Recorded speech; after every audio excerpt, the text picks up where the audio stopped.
right, all right, all right. All right. Shalom, shalom, shalom, shalom, shalom, shalom. Sister Deborah, prophetess in the wilderness. And you know what? That's all right with me. Coming again on this Deborah platform with another, wait a minute, he's here, huh? With another message. Shalom, shalom, shalom. Sister Deborah, prophetess in the wilderness. And you know what? That's all right with me. Coming again on this Devil platform with another message. And I will say this is a lovely evening in which the Most High, a higher has made. And I, Sister Deborah, share, and I will rest therein. I'm just coming today. This call talk, time to talk. It's just a few things I want to talk about. And if you have anything you would like to add or take away, come on with it. We in this thing together. Okay. So if you have any thing to discuss or you have any answers or questions or any verses or anything that the Father have shared with you that you might want to put forth, and we all get to hear, and maybe there's some that also can say, well, this has happened to me, or this is the way I was thinking, this is the way I was feeling. So it's just time to talk. There are several things that Sister Deborah have here that she wants to talk about, but I am coming from Revelation chapter 10, and I want to hit verse 7. Revelation chapter 10 and verse 7. So I do want to go there. That I do know.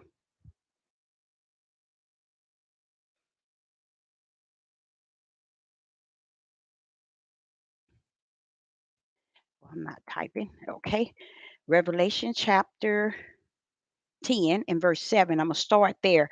But there's other things I would like to cover uh, that uh, was heavy on my heart today. Today, this word lawlessness. The Father is saying that to me over and over and over. It is almost like I'm like, okay, I remember you saying that last week. And here it is again earlier today. He was saying lawless. And in the midst of him saying that several times to me today, I sat and I observed people breaking the law. I mean, really what you call really breaking the law. And I was like, so it's something that's going on that many people are not uh, aware of it, because I really believe that people are is in a state of mind where they just blank. That's what I would say. I mean, just void. Uh, and it's kind of scary. It's kind of scary because if he's saying to me in the spirit realm that is lawlessness taking place right now, that's dangerous. That's very dangerous. A lot of us don't think so. Because, like I said, a lot of us live on this thing me, mine, mine, mine. If it ain't at my door, I won't answer it. Or if it's not happening to me and mine, it doesn't phase me, or it doesn't matter. But here I am, a prophetess in the wilderness, and it's not at my door per se, meaning family wise and children or whatever, but it is at my door. It's at my spiritual door because that's where the Father brought it to. He brought it to my spiritual realm. So Sister Deborah, can't say that it's not at my door, or it doesn't matter. It's not me. It's not happening to me. It's not my business. That's what they doing. But spiritual, you are to see these things, and these make you even stronger in the walk in which Ahia has called you, because you now being able to behold in the spiritual realm his prophecy, the things in which he has prophesied, the things in which he has spoken to his prophets in time past. If we are not able to behold these things in this day and time, we're not who we think we are. because we are to see his word walk itself out, not speak it and hear it. We are to see this thing. And what do you mean by that, Deborah? We're in that day, okay, in which many prophets lost their lives, warning us and telling us and begging us, okay? And then here it is, Yeshua left us many of prophecies. Yahuwah left us many of prophecies. And for us to stand in today as if, hey, it don't, as long as it ain't at my door, but it's not supposed to be at your natural door only, but it should be at your spiritual door as well.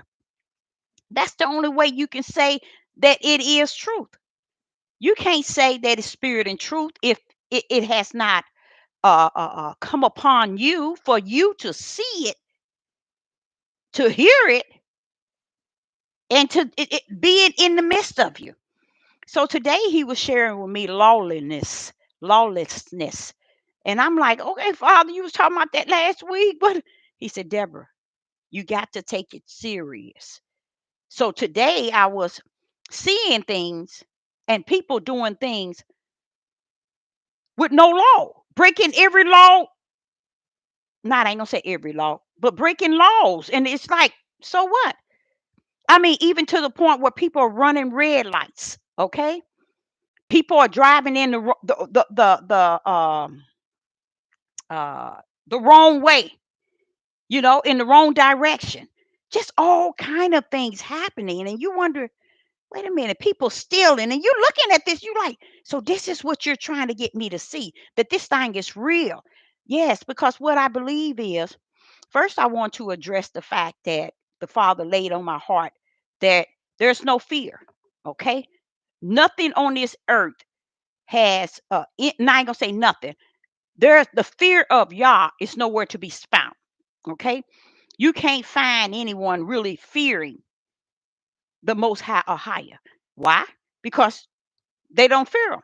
They don't think he's worth or worldly to be feared. They think that what are we gonna fear for? What are we gonna fear? And what is there to fear? So what, Babylon going down? So what, this is happening here? So what, they shooting us here and putting this in our food? Any and everything that sets up in lawlessness is taking place. Right now, people thinking they eating real food. You're not eating a lot of this stuff. They're adding fast food, child. Y'all better watch out for those burgers and all that stuff. You don't know what that stuff is. You never did. And right now, they're doing all kind of, what is it, satanic, demonized things to get people to take on what they already been taking on. This is a part of their plan. They something to make you be eating human. I mean, not make you, but you eating it, not knowing. Excuse me. Oh, excuse me. But what I'm saying is, for the Father in heaven put in my heart last week and today, lawlessness. To me, that's getting kind of deep, Father. Father, y'all, that's getting kind of deep. Yes, it is. And he said, there's no fear. There's no fear out here. No fear of the Most High, the Creator. They don't care if he see what they doing. They don't care if he know what they doing. They don't care. There's nothing out here. And it's almost, so I say, well, okay, the Purge was a movie, okay? But the word purge, a lot of times, that word itself doesn't define the movie purge. But if you take on the movie purge, this is what I said. So is it like the movie purge? He said there's no law. So if there's no law, anything can happen. Everything can happen. Many things are happening, Deborah. So it's to me, I would say that's similar to the purge, where they're gonna let people break the law and look the other way. And wrong gonna be right, right gonna be wrong. We're in that time period, y'all. We're in that hour. And this is what he's saying. So when I'm going around and I'm going places, I'm doing things, he wants me to understand this thing is real. There's no, because I'm complaining. I'm complaining from morning to night. And he started saying, but Deborah, that's what I was telling you. And you know what else he told me? He said, if you don't see this thing and you don't feel this thing, okay, then there's something wrong. I'm allowing you to see this thing so that you can see it and feel it and know that it is what was prophesied. And I don't care if nobody else see it. I don't care if nobody feel it. You need to be checked. He's talking to me now. You need to be checked because you need to be fully aware. So when these things get to the point where everybody else is not going to be able to handle it, you're gonna been there and done it and said, and next, don't get off guard. Don't stay alert because it's realer than real. If I told you last week about lawlessness and you will sleep, you open your eyes and turned, and I put that in your spirit. And then he did it again today. And as when it was almost like all today, I saw things being done that was breaking the law. So I say, you really trying. He don't have to do that, but he does. You all, when Yah really cares for you, he does things for you that you ain't got sense enough to see or embrace. You see? And then he has to come and tell you, I showed you this, I showed you this, I told you this, I told you. See what I'm saying? This is when is something about you in him and him in you. You see?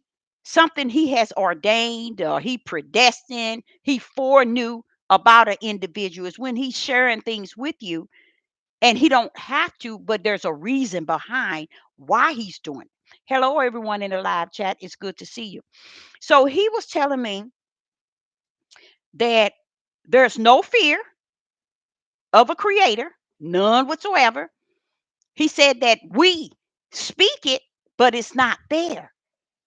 And with that, that's danger because it's not going to come up, it's not going to come a day again where everybody's going to start fearing him. Oh no, he says over. But he wants me to know that, see, when I'm telling you it's lawlessness, I mean it. He said, now, when I say it's lawlessness, Deborah, just imagine there's no fear of me. So what are you dealing with? Oh, danger, yeah. Danger. I mean, I used to call it midnight and pitch dark. It's deeper than that because it's a lot of things that's taking place. And it is, you all. But another thing I like about it is how he also prepared me to accept the things I cannot change. But know that, hey, I already got it covered. I prophesied this. So get ready, get ready, get ready. I'm preparing you from the inside out. And that's why I'm bringing lawlessness to you first. But you got to feel that thing, Deborah. You got to see that thing. Hold that thing. You got to grip that thing. What's the sense of me telling you lawlessness and you don't see what I'm saying? You don't understand what I'm saying, nor do you hear what I'm saying. You got to see that thing. You got to fear that thing. So when people stand around and they think that, okay, well, that's for them over there because I'm this. Oh, that's not for me. That's for them who doing this. It's for them. The Father said this. When he informed you of things, you first have to feel that thing in which he have informed you of. It's not to be, what's the sense of he giving it to you, putting it in you, so in your bosom, where he rests, but he puts it in your spiritual bosom so you would know, so you could see, so you could hear. For what? For you to not feel that thing? You got to feel that thing. He that has an ear, let him hear. What are you hearing it for if you're not feeling that thing? I didn't give them the eyes to see, but I give you the eyes to see. Now, what are you seeing it for if you ain't feeling that thing? We have to feel that thing so we can be able to express the flesh and blood out here, the severity of the situation itself. But if we ain't feeling that thing and we saying, oh no, not me, that's them over there. They doing this and they doing that's them over there. No, no, you have to feel that thing. Even if it has to come to sorrow. The level of sorrow that's in your spirit. I don't know if any of you all have experienced when you are so sad. You so remember I was telling y'all last week I was like a shaking in my spirit. I didn't know what that stuff was. And guess what? I was like that. I woke up Saturday the same way. And last week, it's been, so I say about 3 days, I was shaking in my spirit. And it was a feeling that's not comfortable, you guys. Let me show you what the feeling is similar to. Okay, like Philip, my son that passed away. Well, he torn the father turned me and shaped me from the inside to prepare for what he was about to do on the outside with Philip. So he was going to take Philip, but he had to prepare me from the inside. And do you know what that's like? I'm gonna tell you, you don't know what that's like, y'all. It's a feeling that you can't even. You can use it as a testimony. You can preach that feeling, but to tell somebody how it really the feeling what you can't describe it.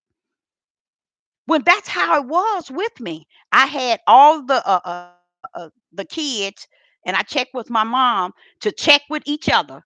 And I checked. I sent text just trying to figure out, well, where is it coming from, Father? Where is it at? I can't find it. Where is it at? That feeling in my spirit was like a shaking, and it reminded me of of someone passing away. That's like my son did. Uh, uh, uh, uh, uh, uh, he always prepared me. Always. I'm saying always because this has happened 3 times when I had sons pass away, and he had to come to prepare me ahead of time. Even when my son committed suicide, he's still living, but I'm gonna say tell the truth of the matter. That's where the testimony come in. But he prepared me for 2 weeks. I was shaking in my spirit for 2 weeks. So last week when I was telling y'all about that, you all probably didn't think nothing of it, but that was a feeling that was like trying to check it out. My mother said, "What's going on?" I said, "Mom, I got that feeling." She said, "Oh, you better start praying, then, booby. You know." I said, "Oh, but it's shaking. It was a total unusual feeling." When I woke up Saturday, it was another shaking feeling, and it's not a feeling to where I can be lost in it, or oh no, it's a feeling that's controlled. I know it's controlled by the spirit of Yah. That's why I can't get out of control with it. I can't be bit with it because I know it's a spiritual thing. But I'm gonna tell y'all, I was shaking in my spirit. I was woo, and I'm gonna give y'all a little something in Revelation chapter 10 and verse. We're gonna start with verse 7. That I believe was the cause, because it really clarify and identify why that shaking was there. You know what I'm saying? And I'm going to go over that in Revelation chapter 10. We're going to start with verse 7. But hello, everyone in the live chat. It's good to see you. Now, I got something else he was saying. He talked to me about the two witness. We know that the two witness that's going to come, it's not going to be in this country here. It's not going to be over here, y'all. Uh, uh, it's going to be in another country, another continent, but it's not going to be in the United States. The witness ain't coming to prove nothing to the United States. It's coming to show up and show out somewhere where that's pretending that they all that answer. So you know who that is, and they are the one. So the two witnesses coming, but the greater thing about these two witnesses, listen to this, you guys. Just take a listen to this. As I have always said, I'm just waiting for the two witnesses. I want to hear about. I don't have to see them, y'all. All I have to do is know is to hear it. Hear the two witnesses on the scene, and you know how the heathens and the Gentiles, they'll set up a movie where two witnesses came. I don't know if y'all know this, but they do that. Two witnesses come on the scene, and next thing you know, you got two people claiming to be the two witnesses, and they put it on CNN, NBC, all over the world, telling people these two people that's coming. But you know what?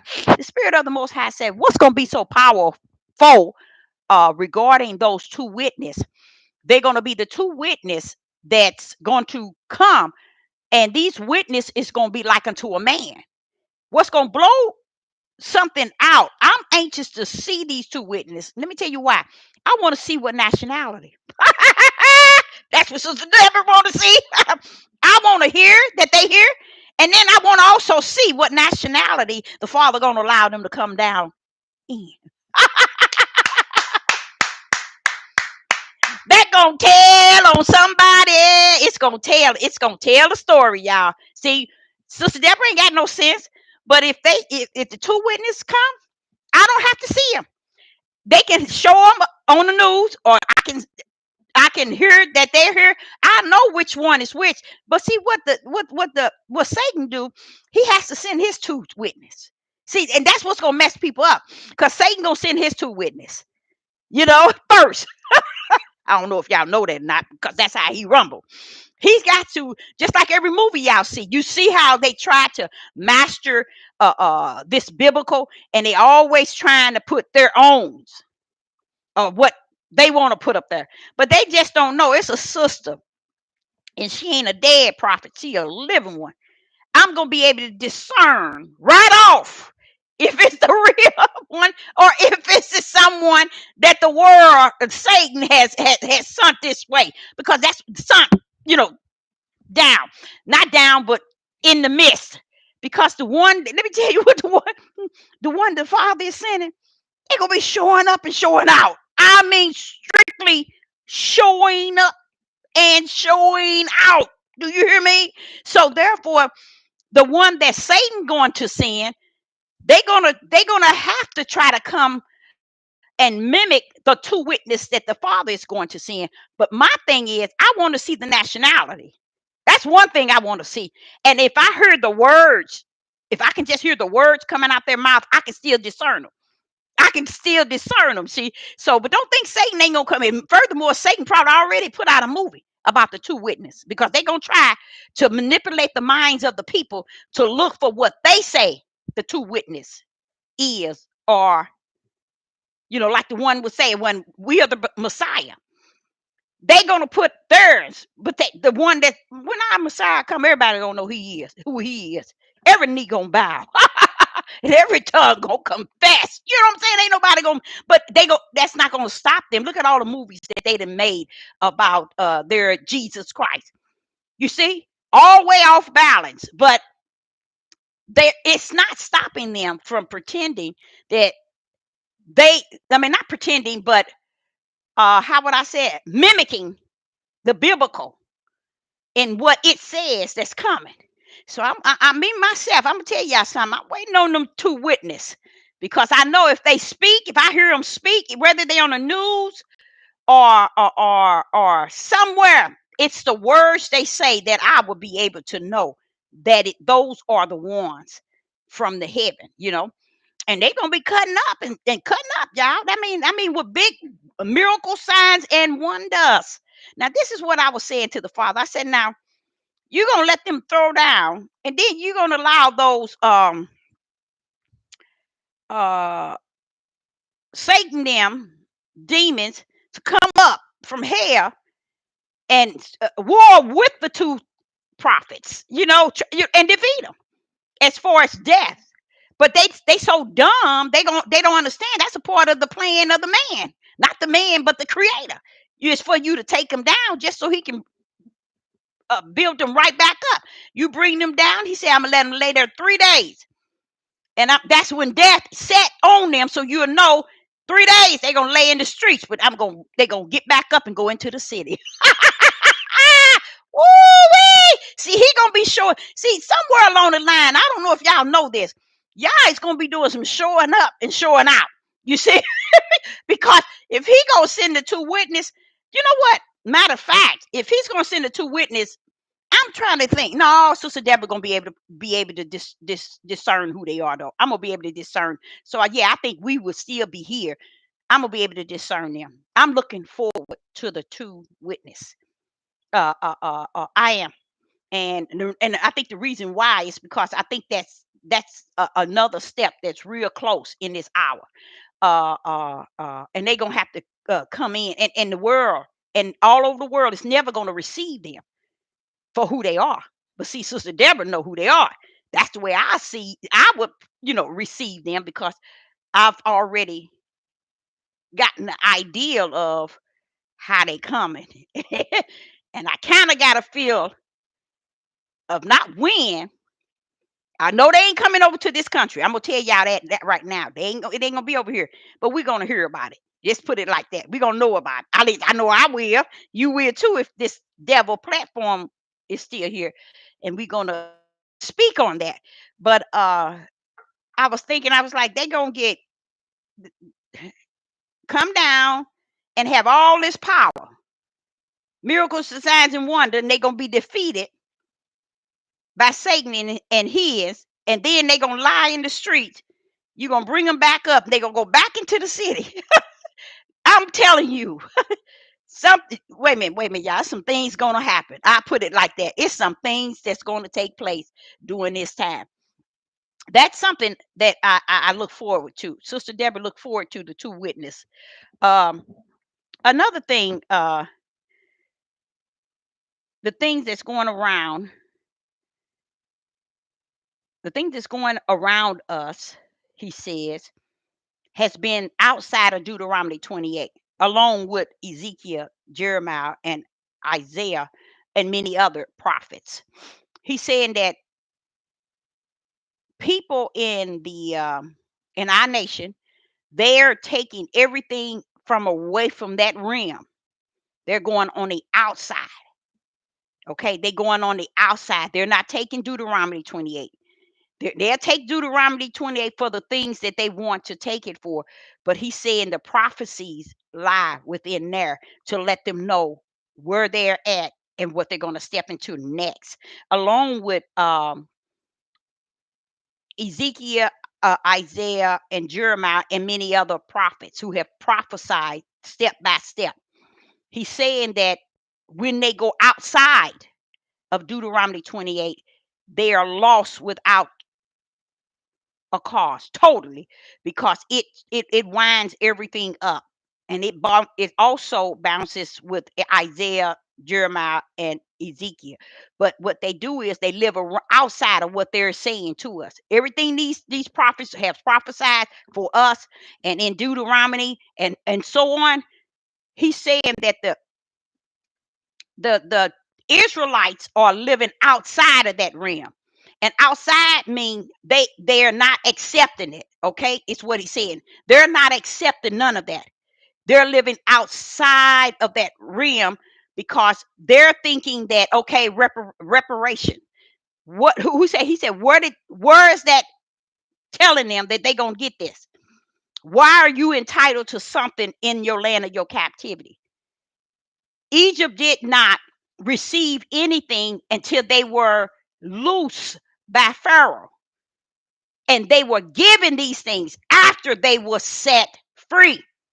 You see, in a sense, Pharaoh let the people go. Bam! Then they got it.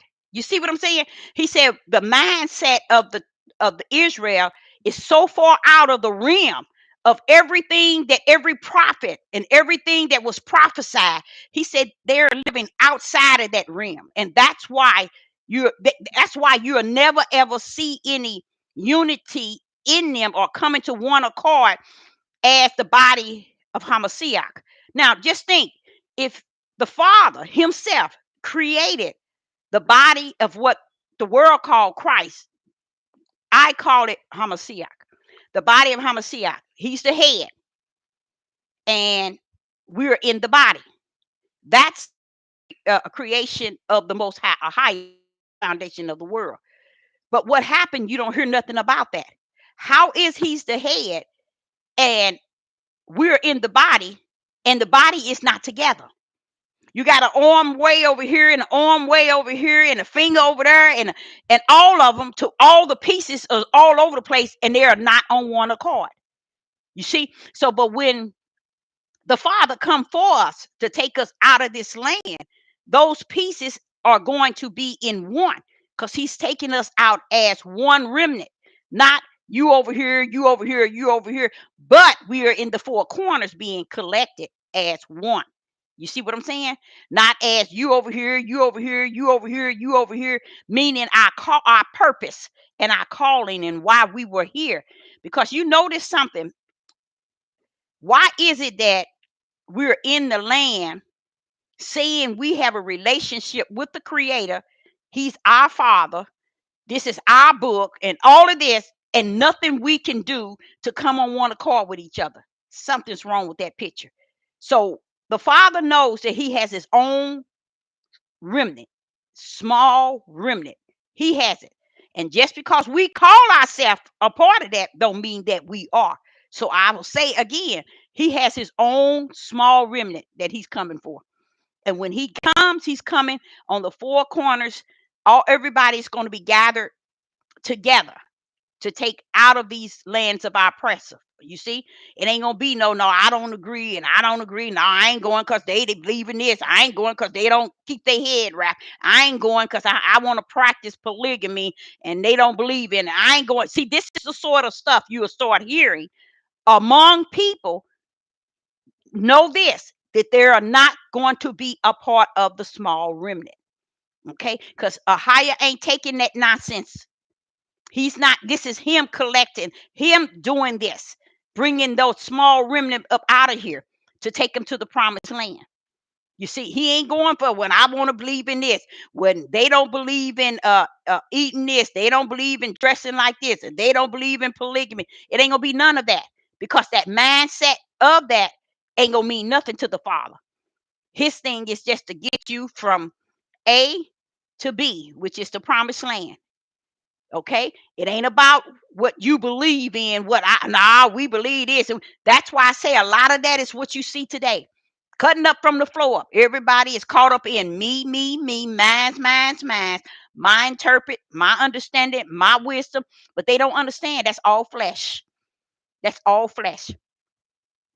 So when he come, he's just coming for the small remnant that he already know, that he have already prepared to get up out of here. He ain't come to play with nobody. And when people look up and they sit here talking about the Christians and how to rapture, when you look up, you be left and they be gone. And I ain't talking about a rapture up, but I'm just saying, if he want to rapture you up or rapture you down to get you out of here, whatever he's gonna do, it's gonna be he's gonna swoop the coop with you. So whatever he does, it's gonna be in the power of his hand and not in our decision to follow. Oh, he's coming to get us. They got our tickets. Okay, who gets the tickets? Here, y'all. Who all want to go can go. No, it's not gonna be like that, y'all. Mm-mm. It ain't gonna be like somebody will say that. Oh, we going on ships. On ships. Some people say we going by plane. Some say we going by sorcery. Sorcery, spaceship. So whatever way you go, you best bet you ain't going because you want to go. You going because he has chosen you as a remnant. Okay. See, that's what a lot of them don't understand. And this is why Sister Deborah can look out at the body of Hamashiach and say, wait a minute, Hamashiach, you ain't got no body. Where's your body that's made up? Where's it at? I don't see it. You can't see it because it's all over the place. But when the Father comes for the small remnant to lead them up out of here, oh, it's going to be together. He's going to collect it together. It's going to be together in him through what? His power. So he was saying that right now, what you're seeing, Deborah, you're seeing all the prophecies of all the prophets, Ezekiel, Isaiah, Jeremiah, Deuteronomy 28, and other prophets have prophesied about our journey and what we're going to go through and how we're going to come out and whatever. No one is really looking forward to that. They got their own set mind of how it's going to be done. And they have no intent to unite or to show compassion and mercy for one another. There ain't nothing wrong with that, y'all. It's nothing wrong with compassion and mercy. We can show that toward each other, but none of that is in the midst. And no one ever give that a thought. Whereas if we are the people, why are we the people not showing each other compassion and mercy? Come on now. All that mercy and compassion and he's pouring out and grace that he has out here, and we won't show that to each other as a people. But yet we all going, to the promised land. You see, with me, if it be his will, I live. If it be his will, I die. But I tell you one thing, as long as I can see the other side when that Jerusalem come down, that's all that that's it. That's it. To see that new Jerusalem, that's it. All I mean, because the things that's going to actually take place, just getting out of this land of our captives and being led by the Spirit of Yah into the promised land, it's just a beautiful thought. It's just the ideal of the whole thing. It really is. Now he was saying that, like I say, outside, he say, right now, the house of Israel and the tribe of Judah, they think, they see, and they live outside of the biblical word when it come down to the prophets that has prophesied, and Deuteronomy, and what Yeshua has prophesied, and what Yah has prophesied. They all outside of that, meaning they have found the comfort zone on the outside of the prophecy, and that's how they're surviving, and that's how they're set. And is it a part of being up in Babylon? Yes, it is, because they're coming up out of the spiritual prophecy. And that's why you would never see them graft the end game of Deuteronomy. He's saying the same thing. They're living outside of Deuteronomy. And now they're coming to the conclusion, some of them are supposed to be scholars and pastors and prophets. They're coming up out of Deuteronomy saying that's not us anymore. I'm serious, y'all. That's what they're saying. We didn't come here because we stiff neck rebellion and disobedient. All that was a lie. I told y'all they was gonna do that anyway. I knew that was coming, because that's got to be the next. See, so many levels of what people needs to deceive people with till it's off the chain. Okay. Now another one. We talked about Brazil. They're mandatory that they get vaccines. Hmm. Hmm. Or else they're not going to get funds, government funds. I think they said retirement funds, any assistance, none whatsoever. So there it goes again. And that's not just in Brazil, that's going to be everywhere. It's going back to that V again. Mm, mm, mm, mm, mm. It's going right back to that V again. No one, and see, this is what happened when we go around the prophecies and live outside of the borders of the prophecy of the prophets, of the prophecies of Ahia, the prophecies of Yeshua. When we live outside of that, then we don't know really what's going on. There can be a pastor that got a million members, and he be teaching day and night, and he can be in business as a pastor for say 20 years and still teaching people still following him. These people are living on the outside of what is spirit and truth. And that's why he said, come out of her. Because those that are in her are those that are in this worldly way of living and thinking and feeling, and it's all good and dandy for them. They have survived that way for so long.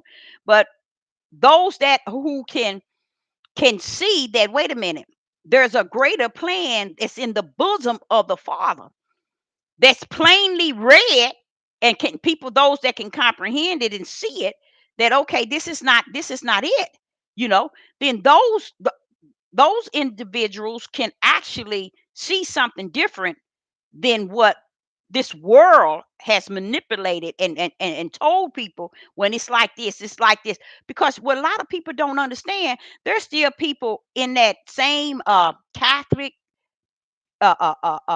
church living, serving Mary and priests. Okay, there's still Christians who still serving their Jesus Christ. It's all over. Jehovah Witness still serving their God. It's everybody still in that same mode. No one come out of that mold. But that mold is not molded around the Most High or higher. Those are people outside. That's what he's talking about. People are, you see how you got more people in their churches. Okay, if you had to give a number for the Israelites in the tribe of Judah, I think I will drop down to 15 to 20%. I will say that out of 100. The rest of them are in other religions and belief. So if they're somewhere else, then where are they at? They're outside of the body of Hamashiach. They're not in. They in the world. They in her. You see, they not, and he's not blowing the trumpet telling them to come out. He said, "Come out of her," and that was it. He ain't expounding on it, trying to get you to really come out. He just knowing why, because he knows you're not coming out. Look what hour we're in. I tell you all the time, we're in the last hour, running up on the minutes, and you got more people caught up in her than anything. And then those who are not caught up in her, they caught up in themselves. Okay, they're caught up in themselves. So you got to understand why the small remnant of the Father that the Father is coming for is small. It's because everybody is caught up in me, mine's, my understanding, my wisdom, and my knowledge. They're not even reaching. They don't care if they have spirit and truth. They don't care if they don't have no light. They just assume that it's right. What they're in is just right. Why? Because it feels good. It allowed me to be what I want to be and how I want to do what I want to do, say what I want to say, act the way I want to act. If I want to kill up a couple of people, I can. If I want to go smoke dope or go snort cocaine, I can. This is what all these different outsiders detach themselves to. And it makes them feel that this is my life. Nobody tell me what to do. That's what's wrong with the picture.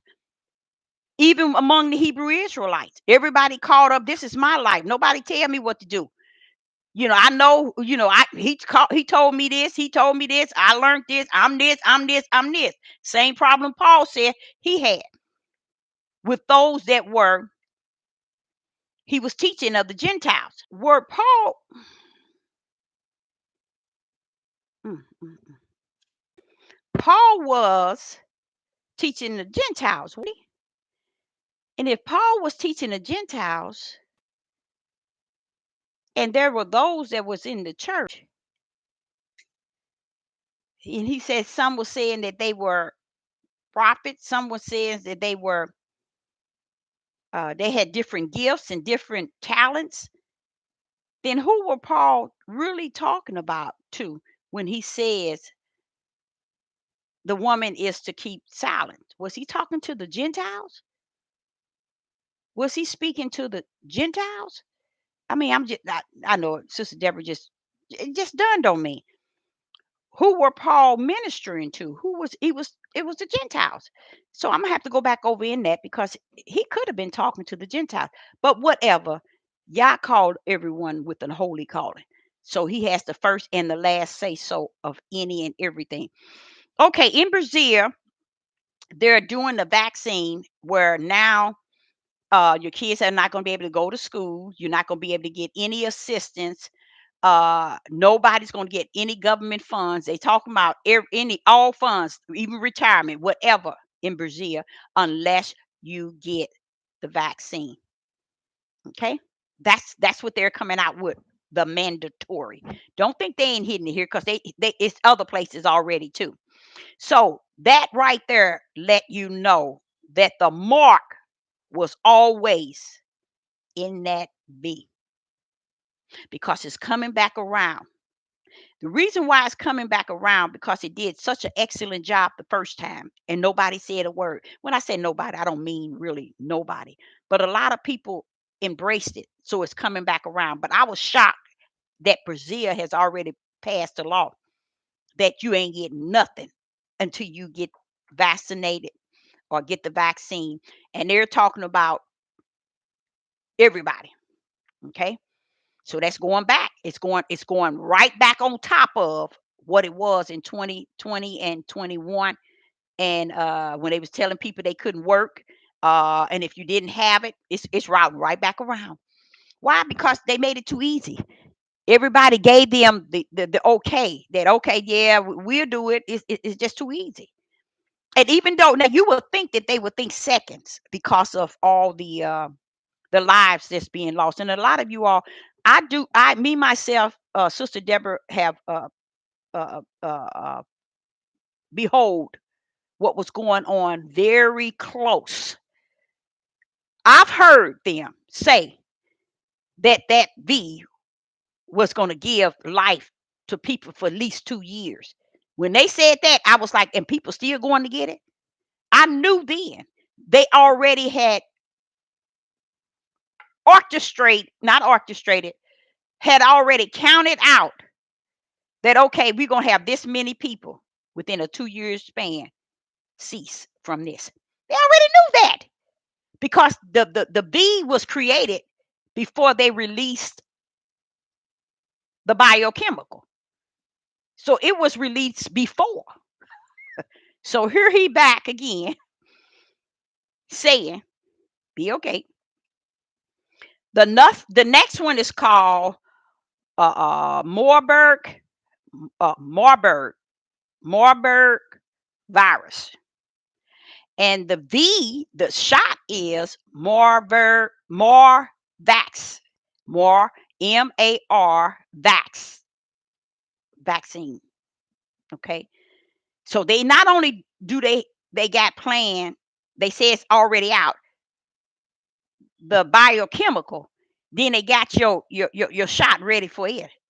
Like, wow. And see, this is what the Father keeps saying to me, Deborah, you sitting here talking about what they doing. Stand down on all that. They doing it right in the face of the people. He said the light is so clear you can see it. Everything is straight in their face. But everybody running to that darkness and supporting it. And that's what makes it so easy. Even though we can't do anything about what they're doing because these things has been prophesied. But he's saying how it's not going to prolong because it has been made so easy, and everybody has made wrong right and right wrong in the midst. So that shows you the mindset of this country from the beginning. You see? And when I got word today, just really listening and paying attention, you mean you got the bio out already, that the virus out already, and then you got the B, I mean the shot. I mean, what would cause people not to see that? That is so crazy. I mean, I'm like, Father, how if that's not light in your face, I don't know what. It's like, and me as a prophetess in the wilderness, I know it ain't nothing you can do because the Father's allowing them to get their time in. But it's just ideal. It's so clearly seen, and you don't hear nobody talking about nothing. I will tell y'all, it's been more than 5,000 doctors that have resigned. More than 5,000 doctors that have resigned. They said because they can't beat them. They can't overpower what they doing. So they just resign because they say they patients. And you know what? Let me tell y'all something what they don't like. They don't like the idea. The doctors don't like the idea of how they doing the elders, because they said that they're dropping like hotcakes and nobody's saying anything. And a lot of them had elders, elderly for patients, and they say they just dropping for no reason at all, just coming up, just dropping, and nobody, you don't hear about it, nobody's saying it. So a lot of the doctors have turned away last year, more than 5,000 in this country here alone, more than 5,000. And they said they can't do nothing with it. So just shows you the heaviness of this power that's out here. But just imagine if that power that heavy, why ain't people trying to get right with a creator? Why ain't it just shows you everybody gonna go down with the ship. They gonna go down with the ship. Even when they know it's finna sink, it's getting ready to sink, they gonna make sure they get in the boat so they can go down with it. That's how it's looking. That's how I'm seeing it too. And it appeared to me, because anytime somebody tell you that We already got the virus out, and we also got the shot for it. That's crazy. That's crazy. So everything is in the making. And like they said, by 2025, there's going to be half of the population will be gone. And it makes sense to me too. Fentanyl. Why are they putting that out there, y'all? See, they got them going one way or the other, but they going into the grave. The reason why fentanyl end up coming in because people don't go back to Revelation and hear what John is saying about them angels releasing stuff. You see what I'm saying? And then you can understand what actually is taking place, you know. So cause it doesn't make any sense. This is fentanyl, and then now it's a new one, not a new one, another one out that's worse than fentanyl, okay, where it's eaten through the flesh, okay. Um, and people are becoming like zombies. You know what I'm saying? That stuff is real. It's out there. And the reason why no one is saying nothing and they're getting away with it is because people have made right wrong and wrong right in their hearts and who they are. They've making the things that's right wrong right. So for a creator to sit and say, okay, Deborah, I woke you up last week and I told you 2 days in a row, a lawlessness. And I told you today, lawlessness. I want you to understand that now. And so what he's saying is, so I won't be bent in the flesh.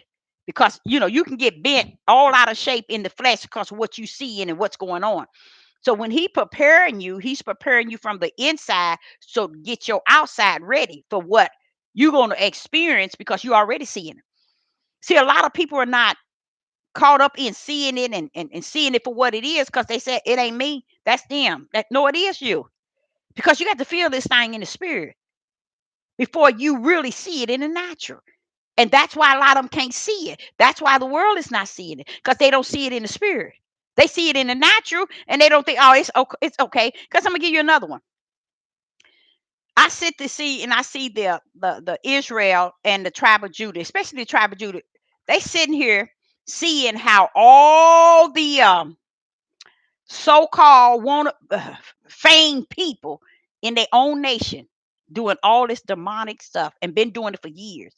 And it's all out in the opening now. Look at Wayne, the basketball player. Look at him. He putting it all the way out there. Now he don't care if people know that him and Will Smith and them and all of them always been in it for years. You see, I knew that by Will Smith and his wife anyway, because it was was it about 14 years ago?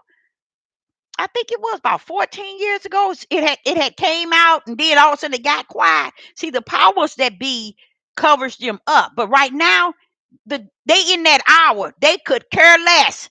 And he's out here and him and everything he's doing is showing. And Gabby, she's in it too. Beyonce, Jay-Z, Kanye, don't think he's out of it, baby. He's in it too. All of them. And we're should if we're the righteous one, we should be clamming on top of that. Clamming on top of that, proclaiming who they are and telling the world to stay away from that darkness. Nobody saying nothing. That's because people are not who you think they are. Let me tell you why. It's going back to what he said. Everybody living on the outside of spirit and truth, and they calling it righteous. They're living on the outside of spirit and truth and calling it righteous. They ain't gonna call it light because they know they in darkness and it feels too good for them. And I sit back and I say, even like Beyonce mother then was saying that she's way older than who she portrayed to be all these years. Then they come talking about how the other young lady who used to sing who died in a plane was connected. It is so much darkness coming out, and it's like, yeah, so what? It's like that, and ain't nobody saying covering nothing. So he wants me to say this to you all that's walking in the light and are of the spirit and truth, there's things that's going to be so clearly seen in your eyes and in your ears. Clearly seen.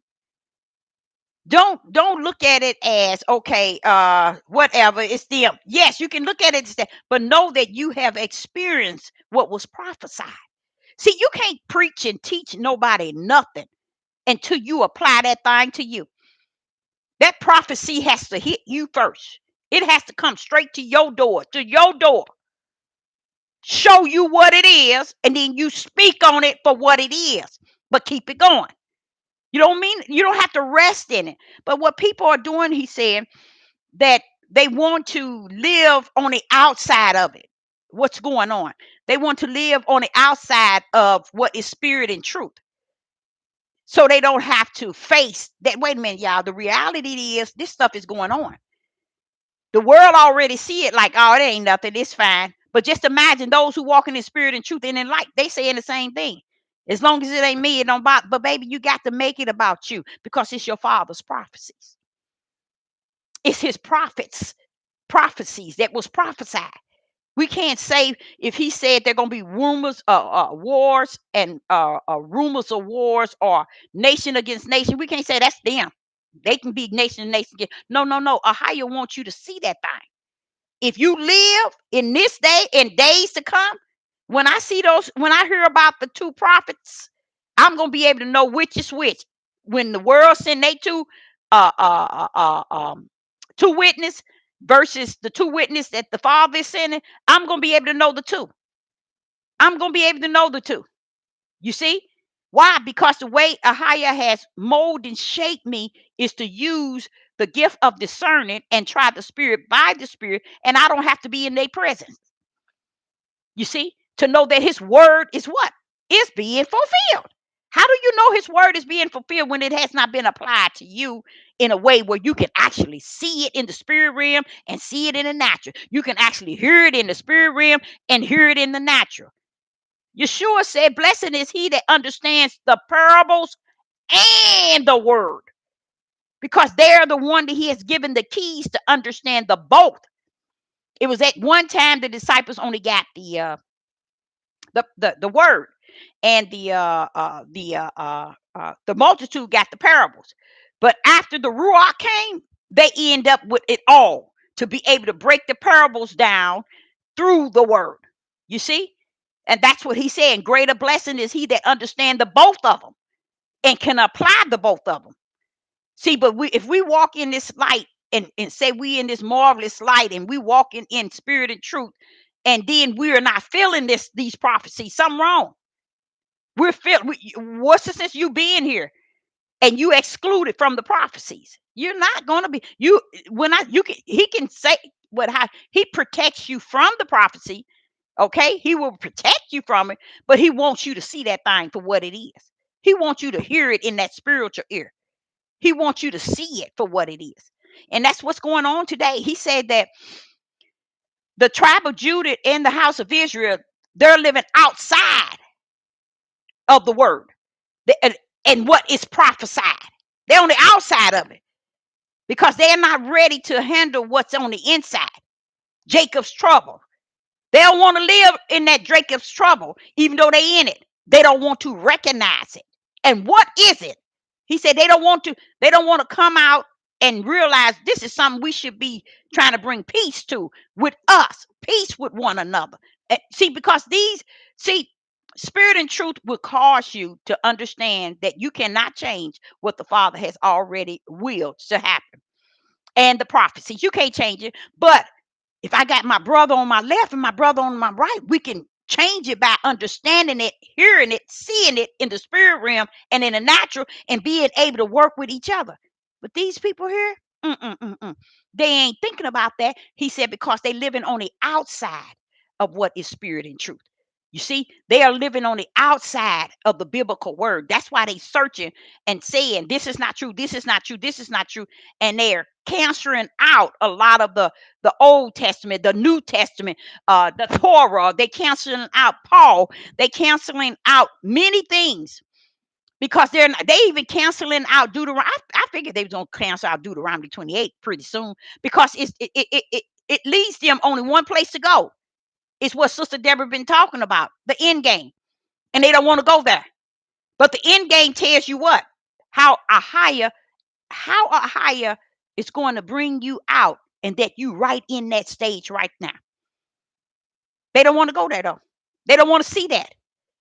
Because if how are you gonna tell me that the Father is gonna bring us out during this stage, and I just had all these buildings built? I just got me a farm and animals. What am I gonna do with that? Saying this is their mindset. They don't want to come out of her.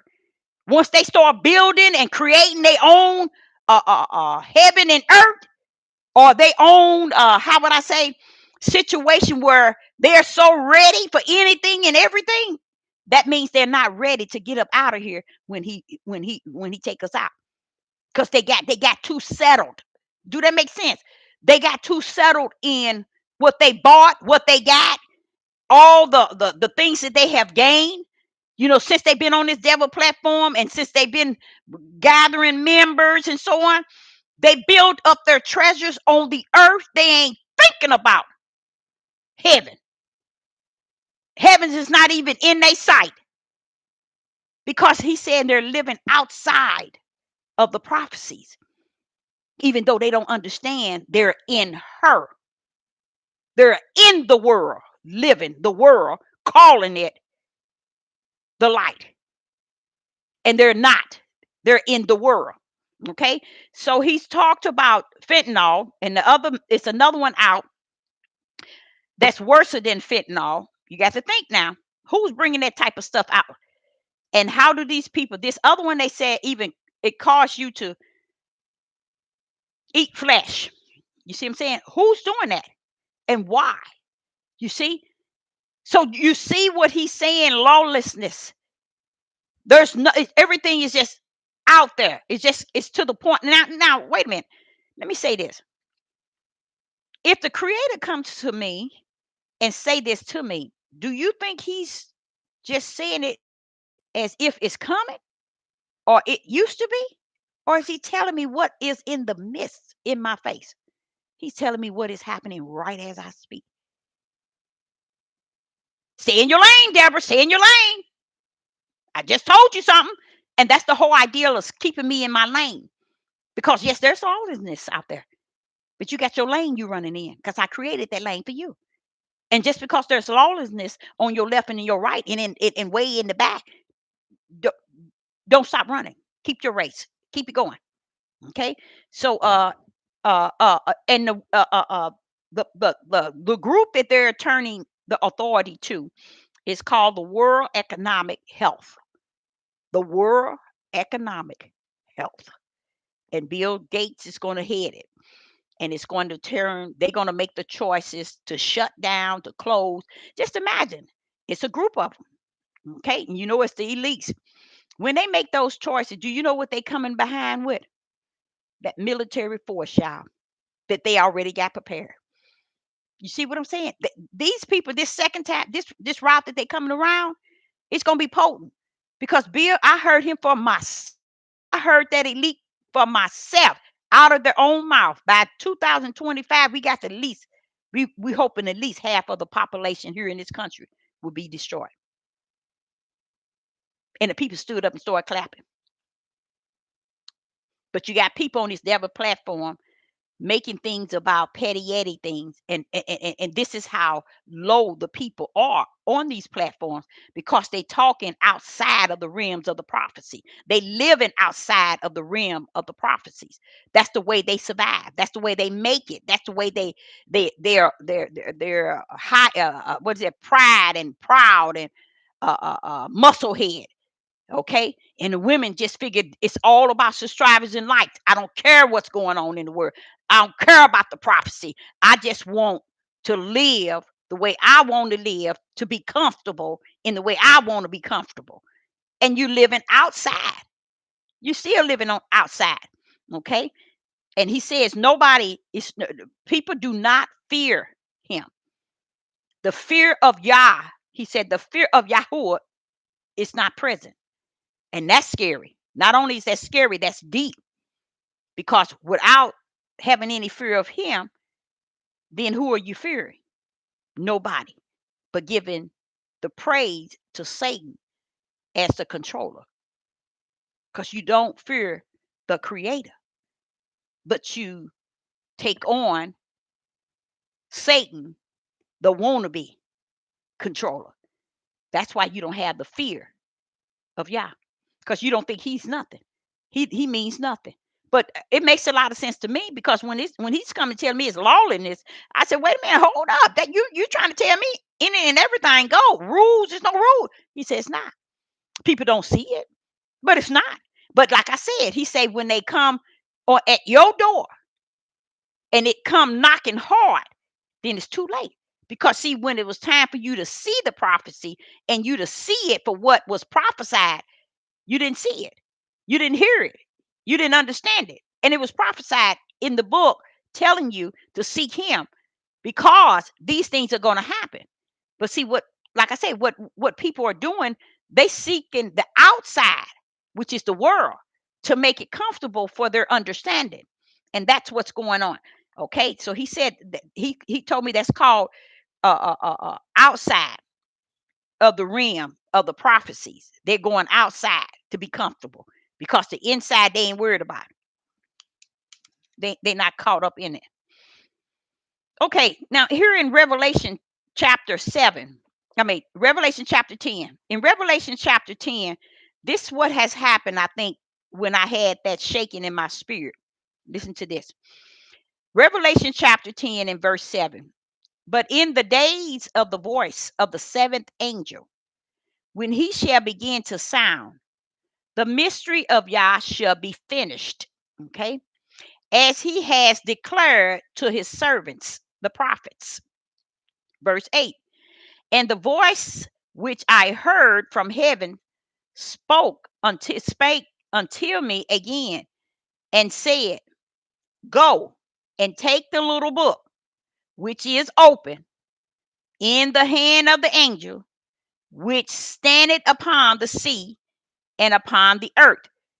Okay, now this angel standing upon the sea and upon the earth. Okay, he's telling him to go, and telling John to go get this book out of his hand. Watch this here. And I went unto the angel and said unto him, Give me the little book. And he said unto me, Take it and eat it up. Now, what's happening? Eat it up, and it shall make thy belly bitter. But it shall be in thy mouth sweet as honey. That's showing you when you first get it, it's going to sweet as honey. But when it gets to where it needs to get, that you may bring it out, it's going to be bitter. And listen to what he says. And verse 10, and I took the little book out of the angel's hand, and I ate it, and it was in my mouth sweet as honey. So it's good long as it was in my mouth. Okay, but watch this here. And as soon as I eaten it, it's gone down to the belly. My belly was bitter. I was saying to you last week, I was shaking. My spirit was shaking. Okay, and that shaking remind me of sorrow, of something that's going to really happen, and I just couldn't pinpoint where it was coming from and where was this going, what's going to happen, what is this? I just couldn't pinpoint it. It was a feeling that you would have to know what it is. There are women who when something happened to their children, whether they're adults or whatever, they get this feeling. That's the way it felt. That's the way it felt. So I'm listening to John talking about the book. Listen to what John has said. He took the book from the angel, and he ate it, and it was sweet as honey. And as soon as I eaten it, my belly was bitter. That's sorrow. That's sorrow. Why? This is why. And he said unto me, Thou must prophesy again before many people, nations, tongues, and kings. See, why is it bitter? Because people today, as it was when John, See, everybody thinking when you come and you prophesy or you say something that the Father give you to say to the people, people thinking that's something to be boasted and uplifted. Baby, that's a feeling, because you got to say it whether they like it or not. You got to say it whether they accept it or not. You got to say it whether they hear it or not. You got to say it whether they see it or not. And that's what the bitterness is. It's not a good feeling. It's not a good feeling. As long as it's in your mouth, it's one thing, but when it has to go down, because now you got to prophesy it up to the people. And that's not a good feeling. That's a bitter feeling. And that's even that there 100. I understand that 100. Because sometimes when the Father gives me thing, I be like, that's what my mother said. You should never be disobedient when he tell you. She told me that ever since I was a young girl. But and she telling me the truth. But when he gives me something, sometimes I say, well, no, I ain't gonna say nothing because people ain't ready for that, or people don't understand that. But when a higher give you the prophecy, you supposed to bring it forth. It's not for you to hold. Because see, notice that this is the example I was trying to tell you about. Notice that John, while he's in this vision, he's saying that when he first took the little book and he ate it, it was sweet as honey. Why? It has to hit him first. It has to come to him first. And how did it come? It came as sweet as honey, but when it hit down in his own stomach, it became bitter. He had to receive that thing first. Sister Deborah can't say nothing to you all unless I receive it first. That's what I tried to explain to you. So even when I'm saying something to you, you got to understand, I had to embrace it first. John had to embrace that bitterness, that sweet as honey when it first went in. But when it got down, which was the word, okay, a prophecy in him, it was bitter. He had to receive it first. And then what did it say in 11? And he said unto me, thou must prophesy again before many people, nations, tongues, and kings. But what is he what's going on with him? The sweetest honey and bitter. It has to come to him first. And that's also to you all out there who are called to be the elects. Always understand it has to come to you first. And just like I was just telling y'all, lawlessness, higher brought that to me in. I woke up, and you know how you turn and it was just wham, lawlessness. And I was like, wait a minute, I'm still laying in the bed trying to grip this because he said it twice. And he said it again today. So that word is a very powerful word, but I had to receive it myself. Why? Because he was given unto me first. Moses and all of them, all the prophets, they have to embrace it first. They have to see that thing and hear that thing and feel that thing first. And that's what John was doing. He was feeling that. You see? Because he was preparing to speak the prophecies to the kings, the nations, and the people. Okay? But he had to feel that thing himself. Remember his bitterness and the sweet? You have to feel that thing. And that's what I was saying earlier about thinking that, okay, oh no, it's happening over in this country. And that's what this country real bad at. They see everything going on in every other country, and they do not even know. No country is worse than this one. Not one. So when we sit and we talk about over there, they doing this, Ukraine fighting against Russia, all that is a setup from the floor. Set up from the floor, because even Yeshua told the disciples wars and rumors of wars. He said, but that's not it. He said, that's not it. It's when nation go up against nation. That's things happening in your own country. And this country is very good at trying to get the people to not see what's going on here, but to see everything in everybody else's country. Why? Because they lies on everybody else's country. This country lie on every country that's on the face of the earth. But they will not give you the fullness. But right now, the Father said everything is in the light. Everything is being shown just as clear. Because when I sit back and I look at how the tribe of Judah trying to make it look like the heathens and the Gentiles, you cannot get these women and men off these Gentiles and these heathens. I wouldn't even be worried about them you would think you would want to be worried about those that the Father is coming to get. Let's get our heads, on right. Let's stop this stuff. That's if you're not stopping the issues that's going on amongst your own nation in this nation, guess what? You're gonna be left here in her and with her. See, that's what they don't understand. They don't understand that because see, you can't allow these things to go on and not address these things if you're in the light, if you're in righteousness, if you are in spirit and truth. You got to address these things. But when you see these so-called wannabe, I'm leader, I'm a ruler, I'm a king, and you don't see them addressing nothing but debate on precepts and line and little here, they gone. They in a land that let me tell you something. Satan created for them himself because they're not focusing on it, like he said, which made a lot of sense to me when he said they're living outside of the prophecy, Deborah. That means they're content. They don't want to face the prophecies that is before them. You're saying, wait a minute, y'all, we better stop this crap. We sitting here putting hate. We better get this stuff together and stop all this stuff. We're supposed to be the one he taking to the promised land. Don't that make sense, y'all? Wait a minute, he's getting ready. We're supposed to be going to the promised land. Why are we doing these things? Why are we saying these things? Why are we living this way? Why are we building up our heavens here on the earth? Why are we trying to tell people to build up like we build up? Did not he say it is going to be like the days of Lot and the days of Noah? We are in that those days of Lot, 100 times 100. When you see all of our people, and you know what? I'm gonna tell y'all something. I'm gonna tell you something that's kind of blows my mind. I believe he's talking to us as a people. I really do, because we as a people don't understand. We are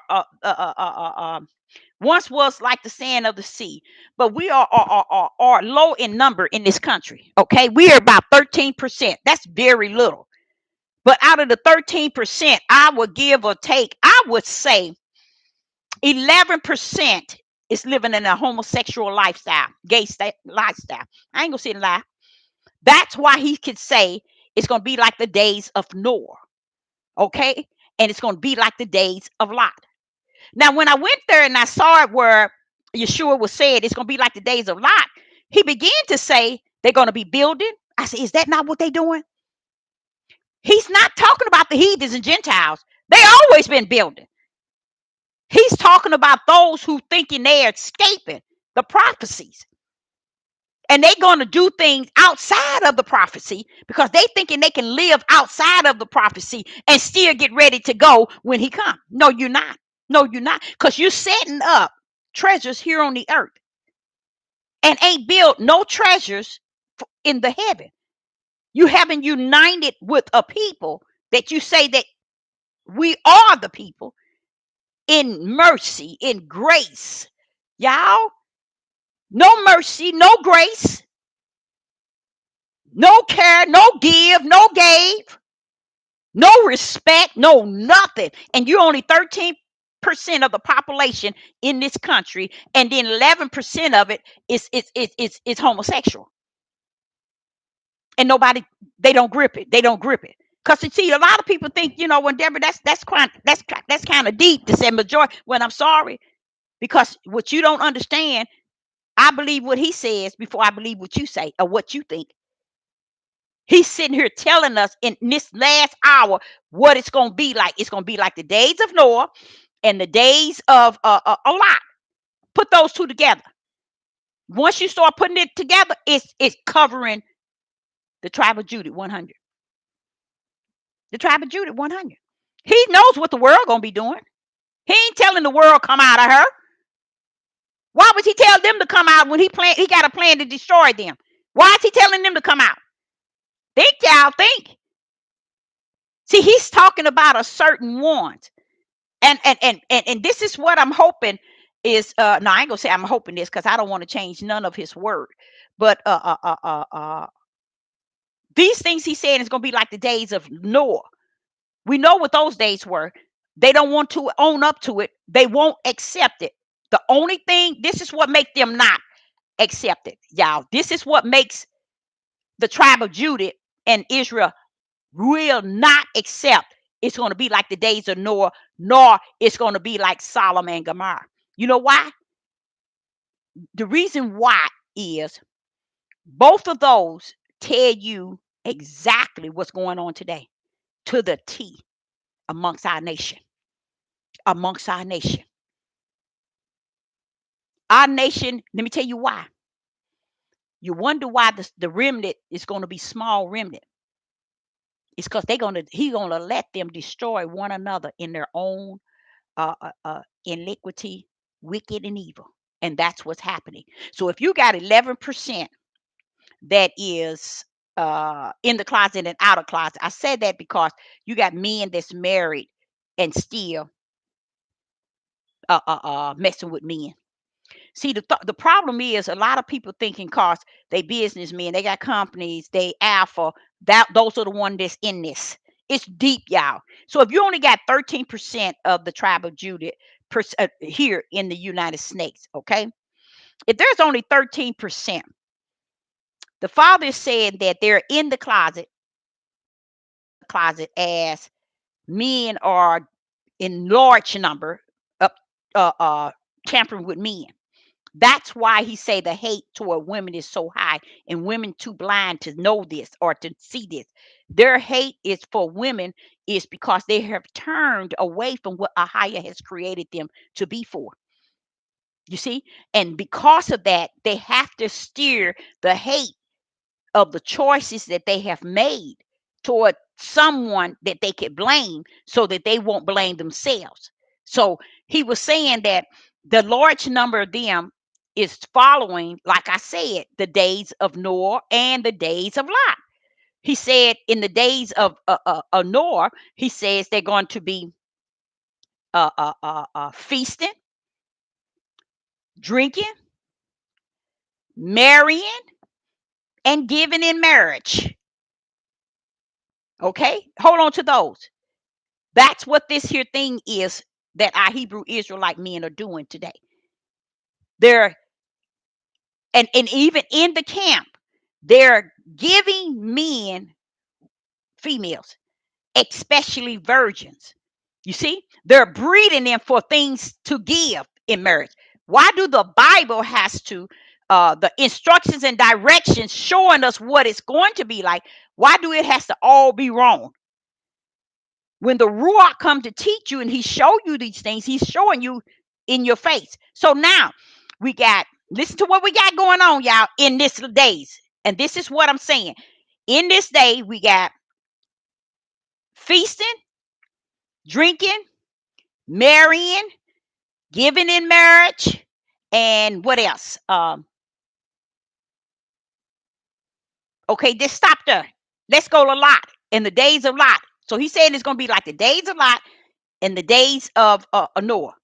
So in Noah, we got feasting because that's what they doing. He ain't talking about that's why I say he's still saying something to the tribe of Judah. I really think he's saying a lot to the tribe of Judah. Feasting, drinking, marrying, giving in marriage, okay? The days of Lot, buying, building, selling, okay? And all of this sexual perverted mess. There it is. That's what's happening all today. Those are the things that take you to hell. And that's what they're doing today. That's married and given in marriage. Why would that be bad? Why would that be considered bad? Because it was something they were doing that they refused to explain to you all. The father said that they turned it over to the fallen angels. So you wouldn't know it was them practicing sex trafficking. That's why you see sex trafficking at a high level in this day and time. Because they're doing it and they're trying to cover it up, okay, to make it something else, but they're doing the same thing.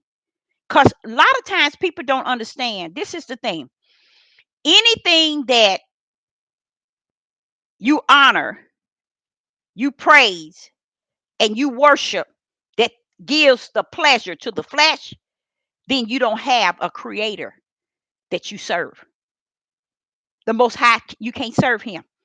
because you are so stuck on pleasing your flesh, living your flesh best life, and all the things that your flesh desire, wants, and have.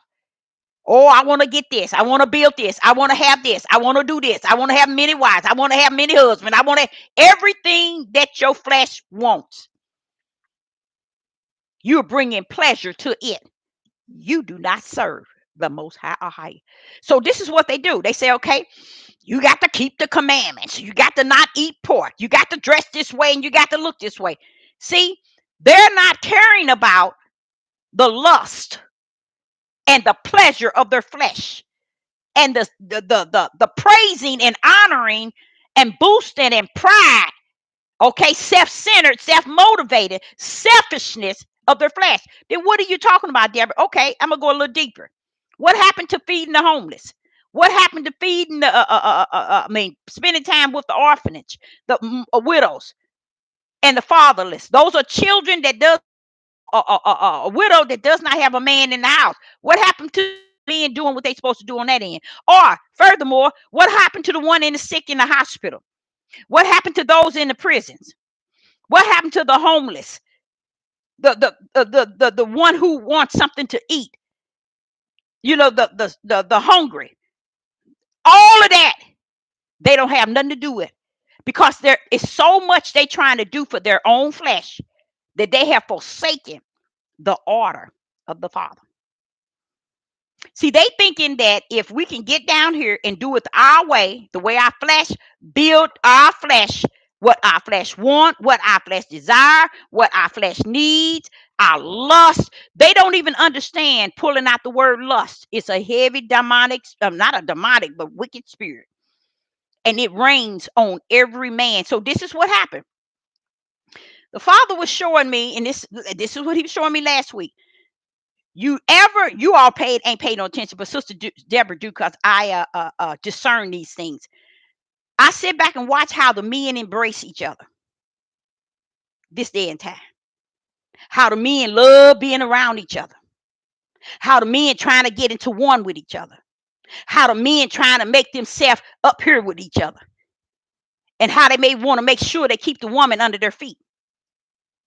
And degrade the one that bring forth them. And they come together. All that y'all has to do with lust. In case y'all didn't know it.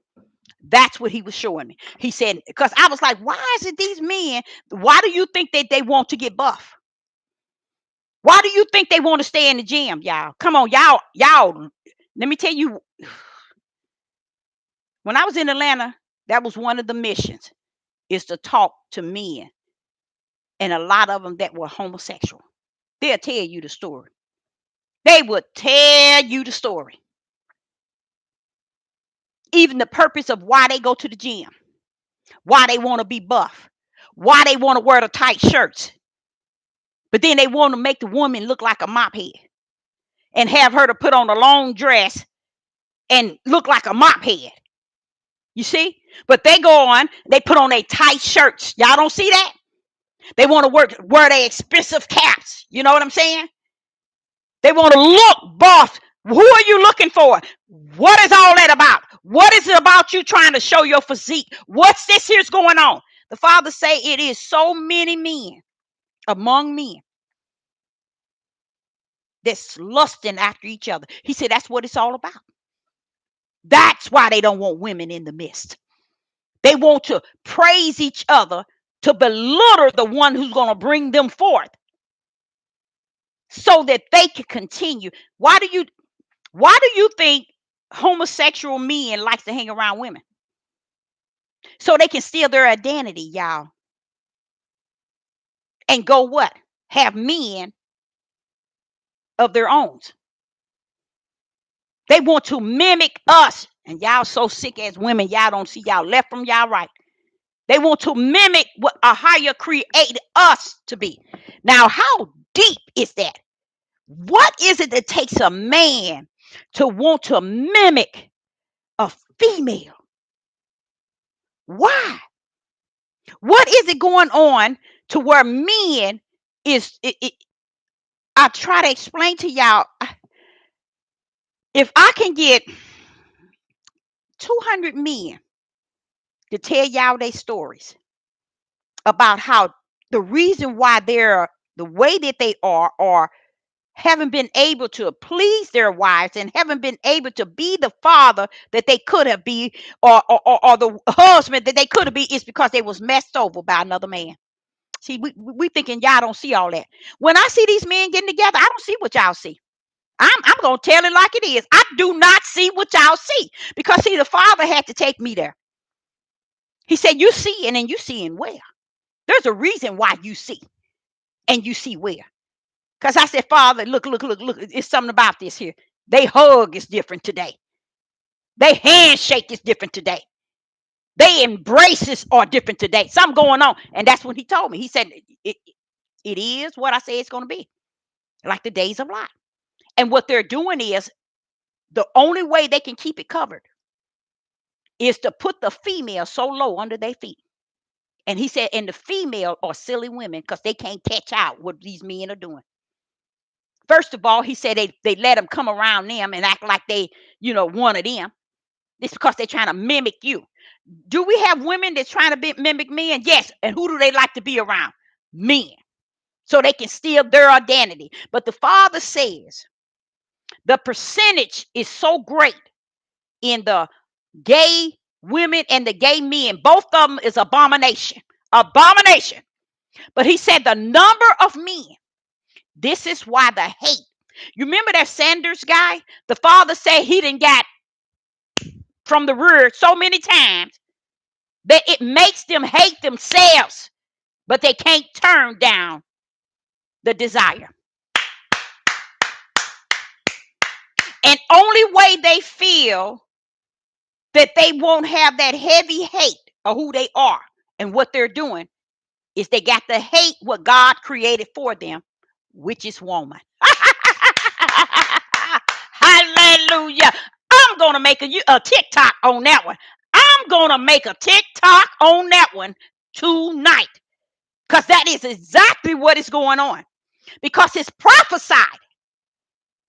Because it says it's going to be like the days of Noah, and it's going to be like the days of Lot. You see? So it's going on, but us silly women trying to make a house and trying to make everything dandy and everything look like it's supposed to be. And look, even looking, don't be out here looking for nobody. Somebody approach you, somebody come to see you, somebody try to talk to you. Let it roll that way. Don't go out here trying to seek this time of you so desperate for a man, because you'll get what you desperate for. Okay? So you don't, when I mean desperate, you'll get what you didn't ask for. I'm telling you all, when he was sharing that with me, I said, it makes so much sense. This is where that hate is coming from. He said, yes, it is. He said, yes, it is. And guess what he told me? Won't you tell what he told me? He said, you notice that's not even prophesied, but it's prophesied days of Lot.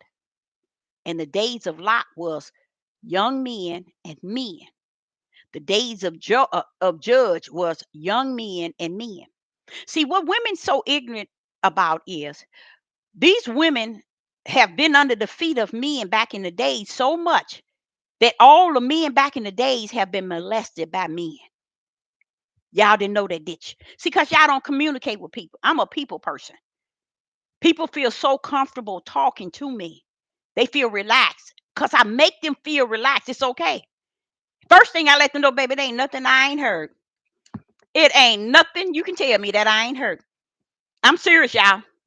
And it, yes, does it disturb my spirit? Yes, it does. Big time. Because it's the history of how the men been messing with men since Torah.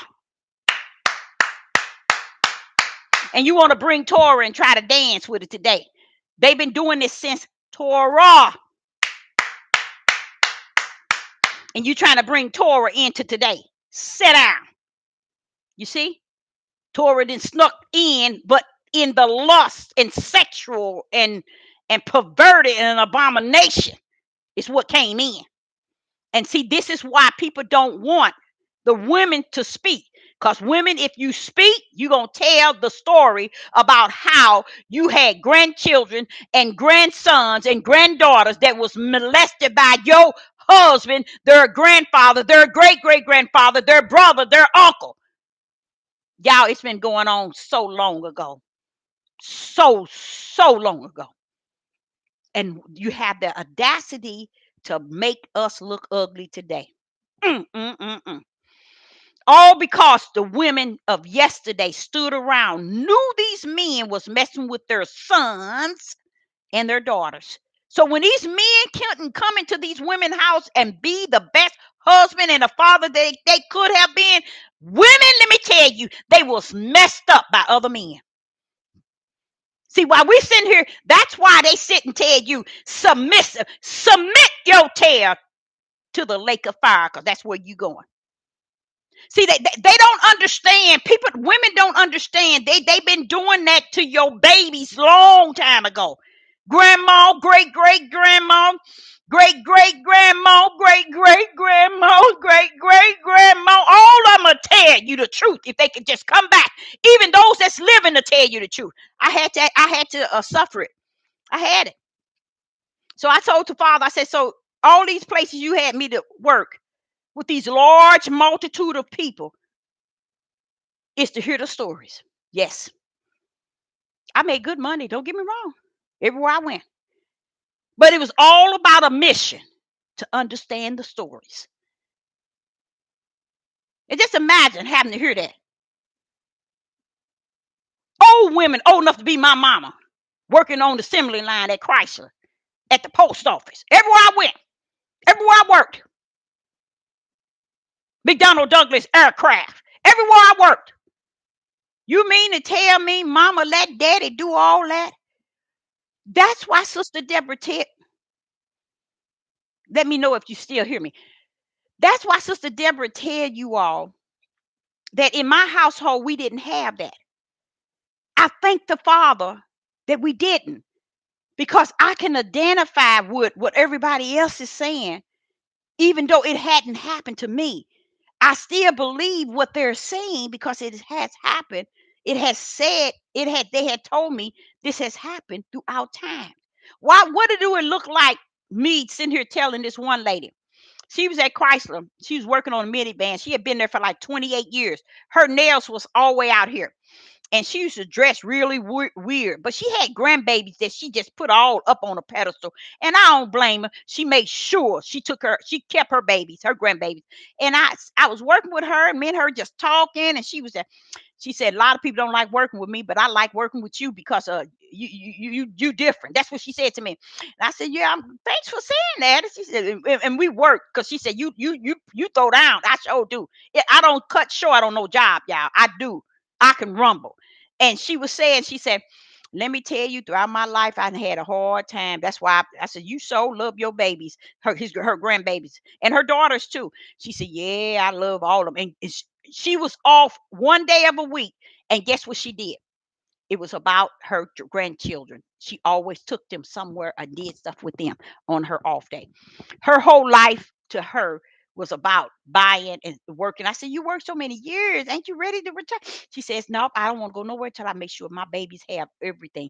And I don't want them staying nowhere. She said that her father raped her every day he can get a chance to. And mama stood around and knew it and didn't say a word. And didn't say a word. And she was more angry with mama. And that's what's going on. These men and women are angry, but basically these men are angry still with their mama because the things mama let others do to them, but not looking at it as, okay, he's the head, okay, she's not supposed to speak. See, they ain't looking at it like that. Now, as they gotten older, the men that I've talked to and of those I saw that have given their testimony, as they got older, they said they and y'all got to hear them, y'all, and see them just crying. They said, as I gotten old, I realized mama couldn't do nothing. See, it's out of control. This one young lady that was just talking about, since she was 3, she was penetrated by her daddy. And I'm like, I don't know, but she killed him.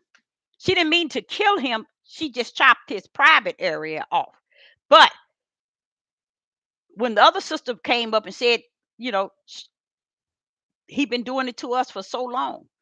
I mean, and mother left them there, knowing this man was doing this.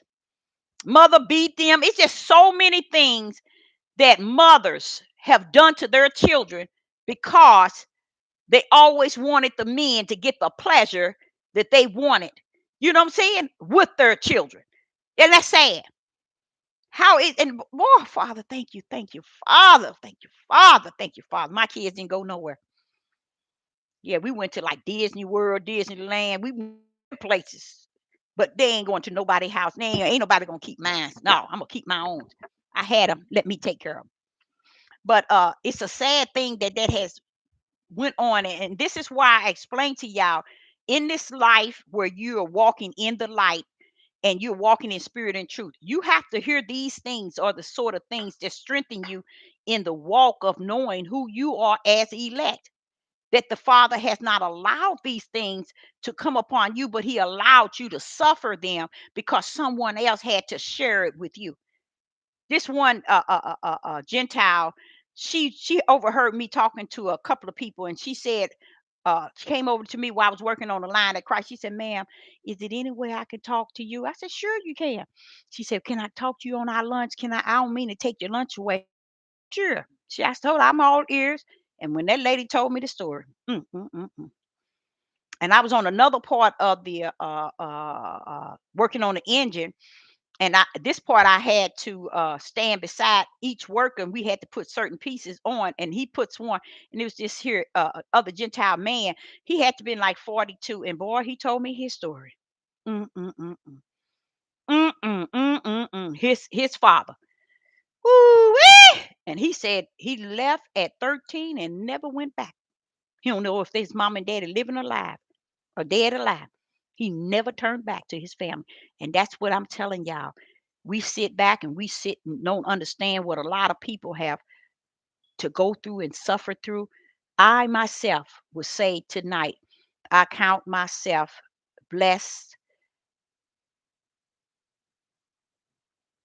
truly blessed, because the things these people have said that has happened to them is off the chain. These are stories. These are real life stories. And you know where that's real life? This word is truth. This book and what it's telling you that things that has happened, this is instructions and directions of things that has happened that the Father want us to see. And the Ruach comes to show it to us and give it to us clearly and smear the crooked part that man has went in here and tampered with. But I'm gonna tell y'all something about that, the days of Noah and the days of Lot. That stuff is real because I see it today. I see it for what it is. And the reason why this household of the tribe of Judah has been broken, because it was broken years ago. And the women don't can't the silly women. I call them. I'm gonna say most of them are silly because they can't see through the darkness. It ain't nothing you done to make these men the way that they are. They had to come from a father. They had to come from a father. Then I said, okay, wait a minute now. I said, hold up, wait a minute. I heard what you said in Genesis 3. I heard what you said. I know ain't no woman got no seed. Ain't no woman got no seed. But somewhere along the line, y'all made her have one.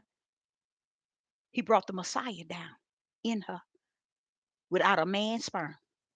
What was with that, y'all? What was with that? Nobody, the women wants to follow me. Don't want spirit and truth. Think about that. What would made him decide to take a woman to put the Messiah in, to put the Ruach in, to sit there for 9 months, sharing the blood of a woman and not a sperm of a man. Woo-wee! Y'all don't get it, do you? You still don't get it. No wonder he was so perfect. He didn't have the sin of no nasty men running through his blood. Think of it. Y'all won't think. You don't think. You don't think. Spirit and truth is in there. See, they won't preach that to you, will you? They won't preach that thing to you, will they? No, they won't. No, they won't. They won't preach that thing down to you. He didn't need no. He didn't need no Joseph's sperm. He didn't need Abraham, Isaac, and Jacob's sperm. He didn't need David's sperm. He didn't need none of that. It was loaded with too much sin. To where he said, "Hey, wait a minute, Deborah. Let him know I gave a woman a seed, and I put him in her." How you like him now? Oh, you don't know him, do you? You think you know the Father. You don't know the Father until you know spirit and truth. See, they won't preach that. Try preaching that. Man born of no sin. Wait a minute, hold up. I like what he say. Born of a woman.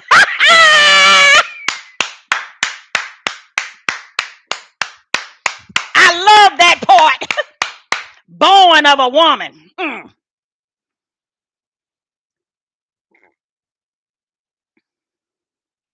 Nobody think of it, do they? No, they don't think of it. They can't think that far. Too much darkness and wickedness. They can't think that far. He didn't need no nasty sperm loaded with men's sin. See, he knew what sin was coming from. Because at any time, the way Creator, why didn't he bring Yeshua down like he brought Adam?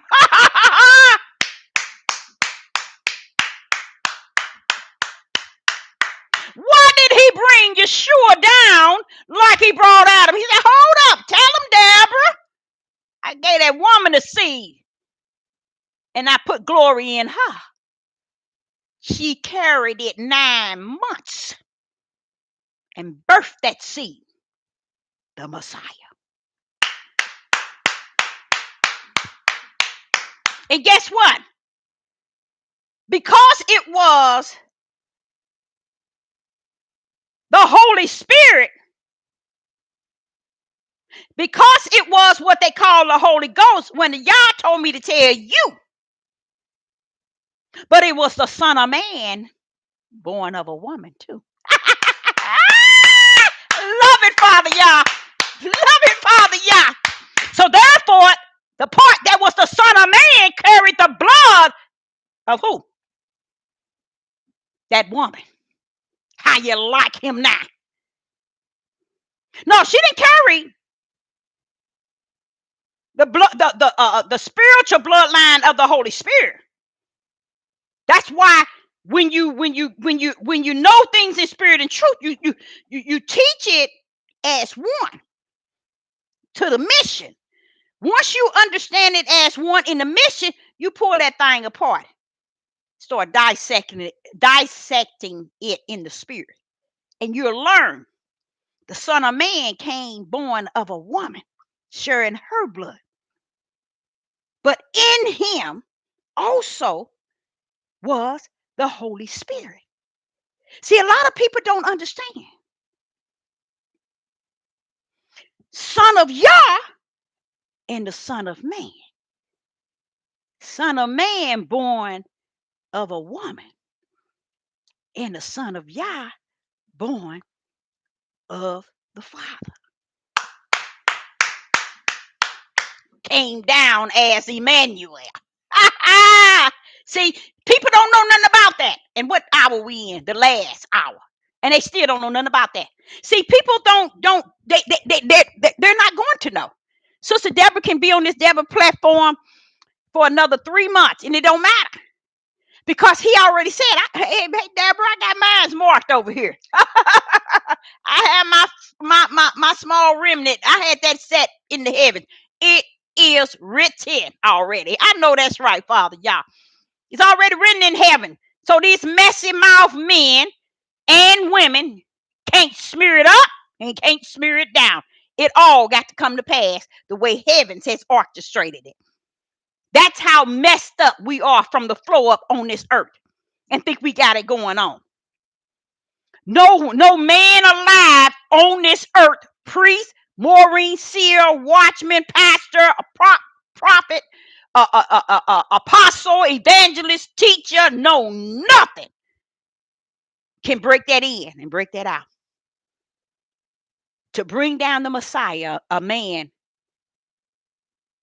that had no sin, took on sin for all mankind, born of a woman.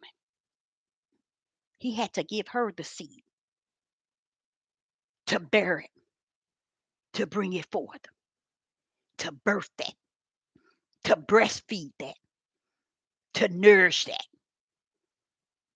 And he didn't want no nasty sperm of a man. So what's this? Wait a minute, hold up, Deborah. Hold up. You getting these people confused. You getting these people confused. Oh, no. Let me back that thing up. I'm gonna back that thing down. See, David, Abraham, Isaac, Jacob, they came on down. They came on down. They came on down the bloodline of the spirit. All the way down to Joseph. He was a bloodline of the spirit. That's that same bloodline he tell the tribe of Judah and Israel. The promise to Abraham on the bloodline of the spirit. If you coming in on that way, you got to come in on that way in the spirit. That was the promise. Only way you're going to get through there is through the seal or the brand of righteous belief, faith, and fear. That went all the way down from David all the way down to Joseph. Those are the ones that were branded for his name's sake. There's a bloodline to that. That was the spiritual bloodline. When how did Yeshua get the spiritual bloodline? That's when you seen the Ruach HaKodesh, which is the Holy Ghost. He would be born with the Holy Ghost. That's the same bloodline that went up Joseph all the way down to David. It's a spiritual bloodline. That's why the Israelites and the tribe of Judah is damned, because they thinking they gonna come in another door. They think they gonna get in through the back door, basement window, the basement door, side doors, side windows of the house. No, baby, you have to come in through the front door. And that front door you come in, it has to be written in the Lamb Book of Life that you branded to walk in through the door. See, you just can't come up in that door because you Abraham, Isaac, and Jacob. Oh, no. Oh, you David. You Joseph. Oh, no. You can't come in through that door like that. You got to come in through the front door. And the front door is the spiritual bloodline. The one he told Abraham that he was counted as righteous. That's the spiritual bloodline. That's written in the heaven. That's why David got away with all the mess he did. Because he was already branded for the spiritual line, the spiritual bloodline. All the way down to Joseph. Mary, take her as your wife. All the way down to there. But hold up, Joseph. Stand down. I ain't going to need you for nothing no more than that. Stand down, Joseph. Stand down. I don't need you for no more than that. Take her to be your wife. And that's it. Everything else is on my hand. I'm going to have this woman to have a seed. And she's going to birth this seed. And it's going to be called the Son of Man. But in that Son of Man, I'm sending my spirit, my word, and my power. And it's called the Son of Yah. And the two going to work my mission, which is the Father as one. We too should be working the mission of them in one.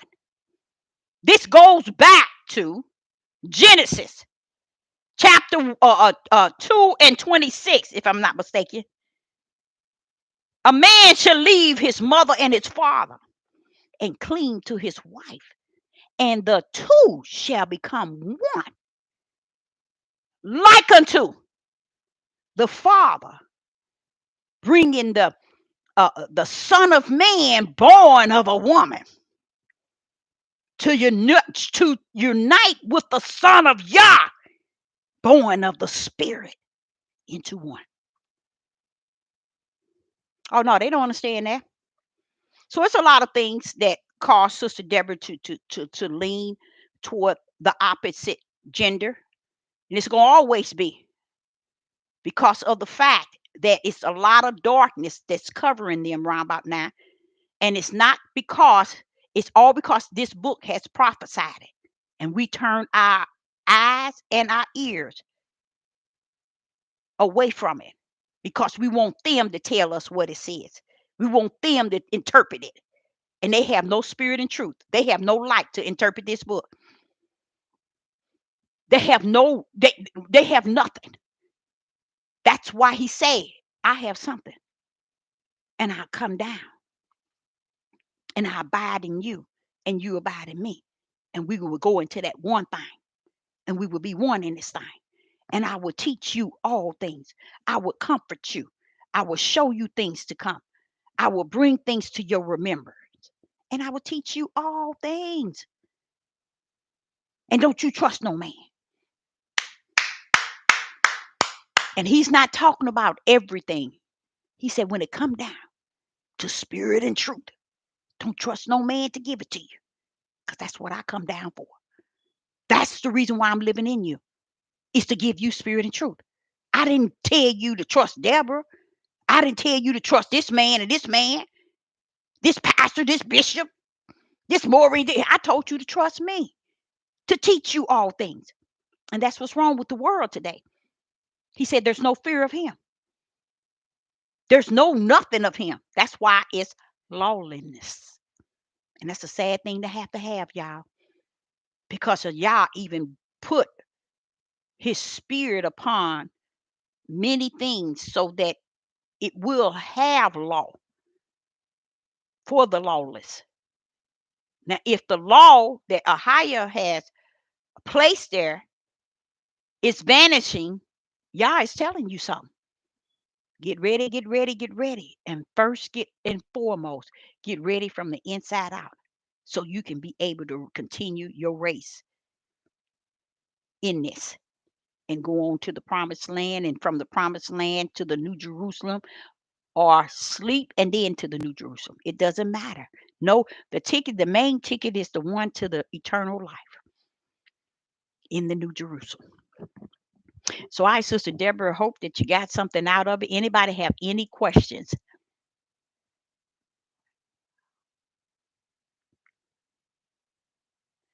It breaks your heart because you know that you have to take care of your child. That's a woman should know that he don't put that in you for 9 months and breastfeed them and nourish them and make sure they taken care of just so you can turn it over to somebody's lust desire. Does that make any sense? But that's what the women have done. So when all this time y'all thought that the men was running the women, yes, they were. They was forcing them to be quiet. They're not supposed to speak. They go out to neighbors' wives.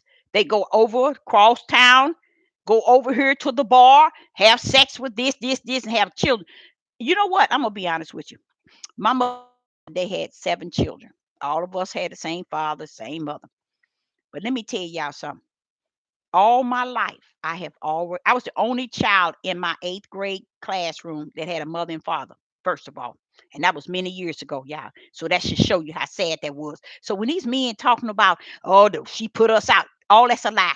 You've been ruling it from the beginning, even taking your daughters and your son's body, having sex, your lust, your drinking, your alcohol, your drugs. And when women just said, I'm tired, I can't do this more. I got to be about trying to take care of my kids. Now all of a sudden you done put them out. Y'all better stop being, these women better stop being so naive. It's too late though. It's over. Just imagine. And you know what? I'm actually thinking I'm going to go get me a mic and I'm going to take one of my sons with me and I'm going to interview men. And I want you, I'm gonna upload it because I want you all to hear the cries of these men. And this is why women have put men out. Those women who saw what these men were doing, they put them out with no doubt. But most of them let them stay there because they wanted a man. They knew that they were doing things to their children. They weren't working. They weren't taking care of the household as far as the yard or anything. They didn't want to work.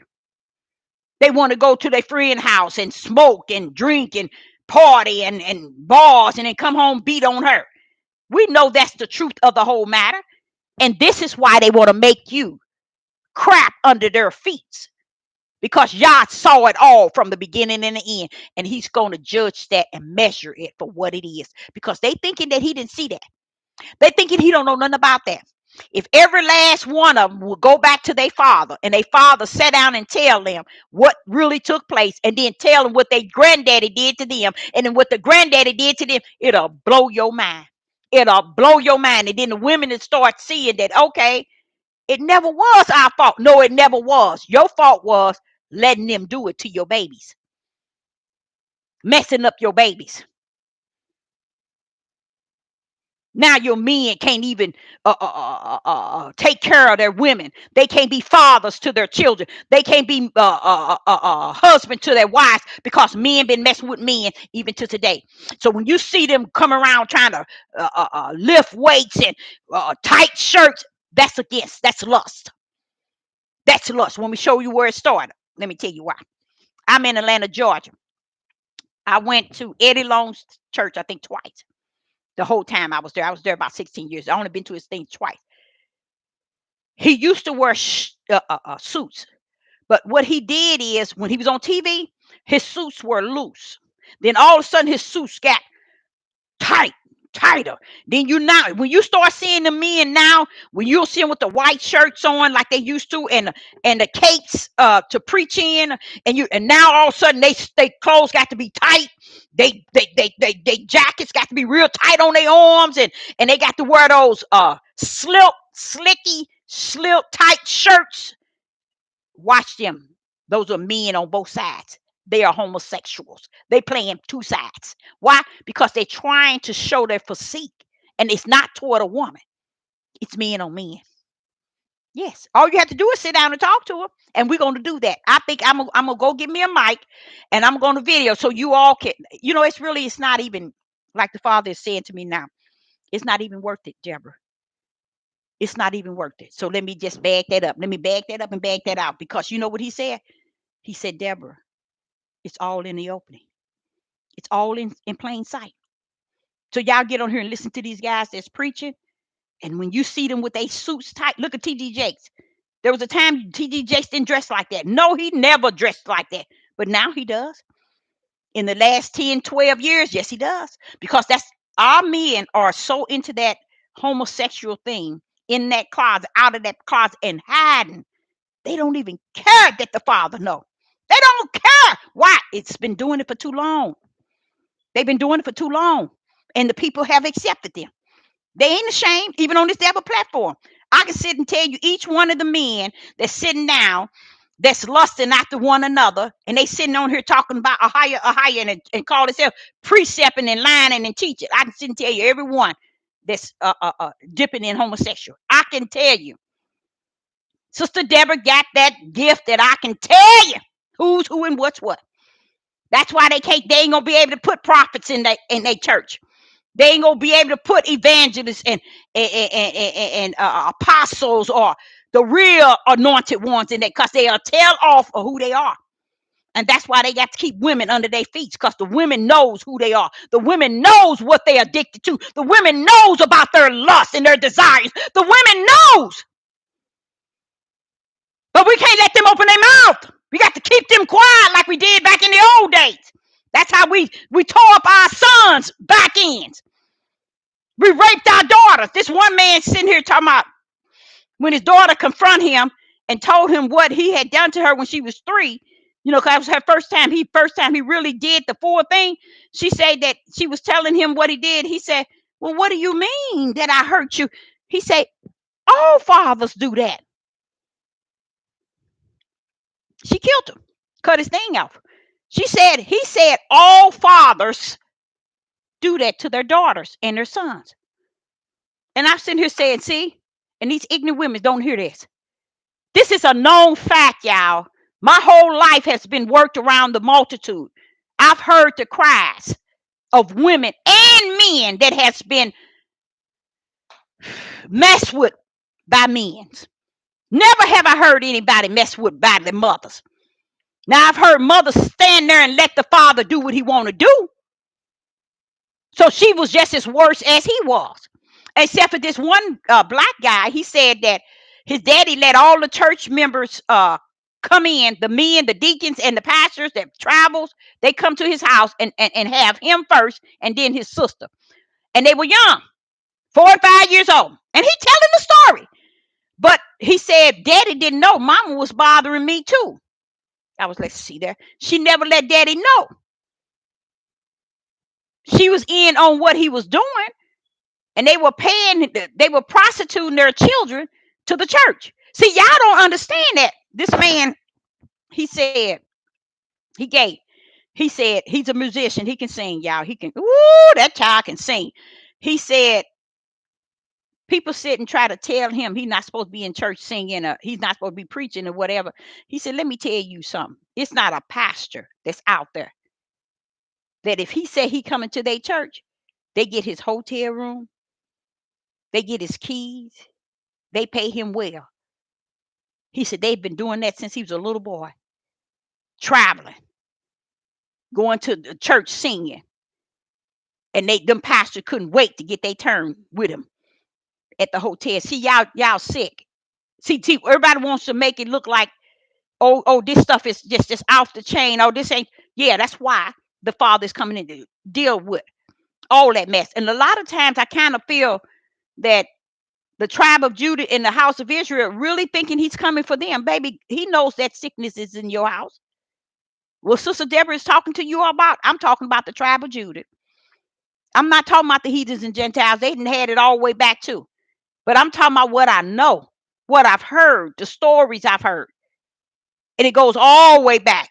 Great, great, great, great, great, great, great, great. And it's no end. All the way till you hit back to Torah. Take you all the way back. And I guess that's why he was giving me, he had me to really do my study in Solomon and Gomorrah in the book of Judge. A lot of people don't know it's in the book of Judge. That was amongst the 12 tribes, y'all. Benjamin. Same thing. This was the tribe doing this, y'all. See, the Lot, that was Abraham family. You see? Everybody wants to make it so bad today. No, they don't want to make, they make it, no, they want to make yesterday bad and not see today is a product of yesterday, but worse. When you can grip that, guess what? You in there. But what happened is the flesh of men and women, they ain't gonna grip that.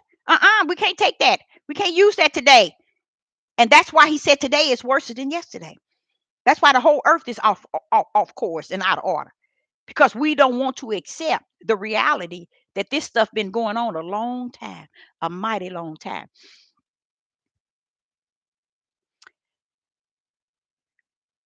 A long time. Not that it is not true. Not that it is not true.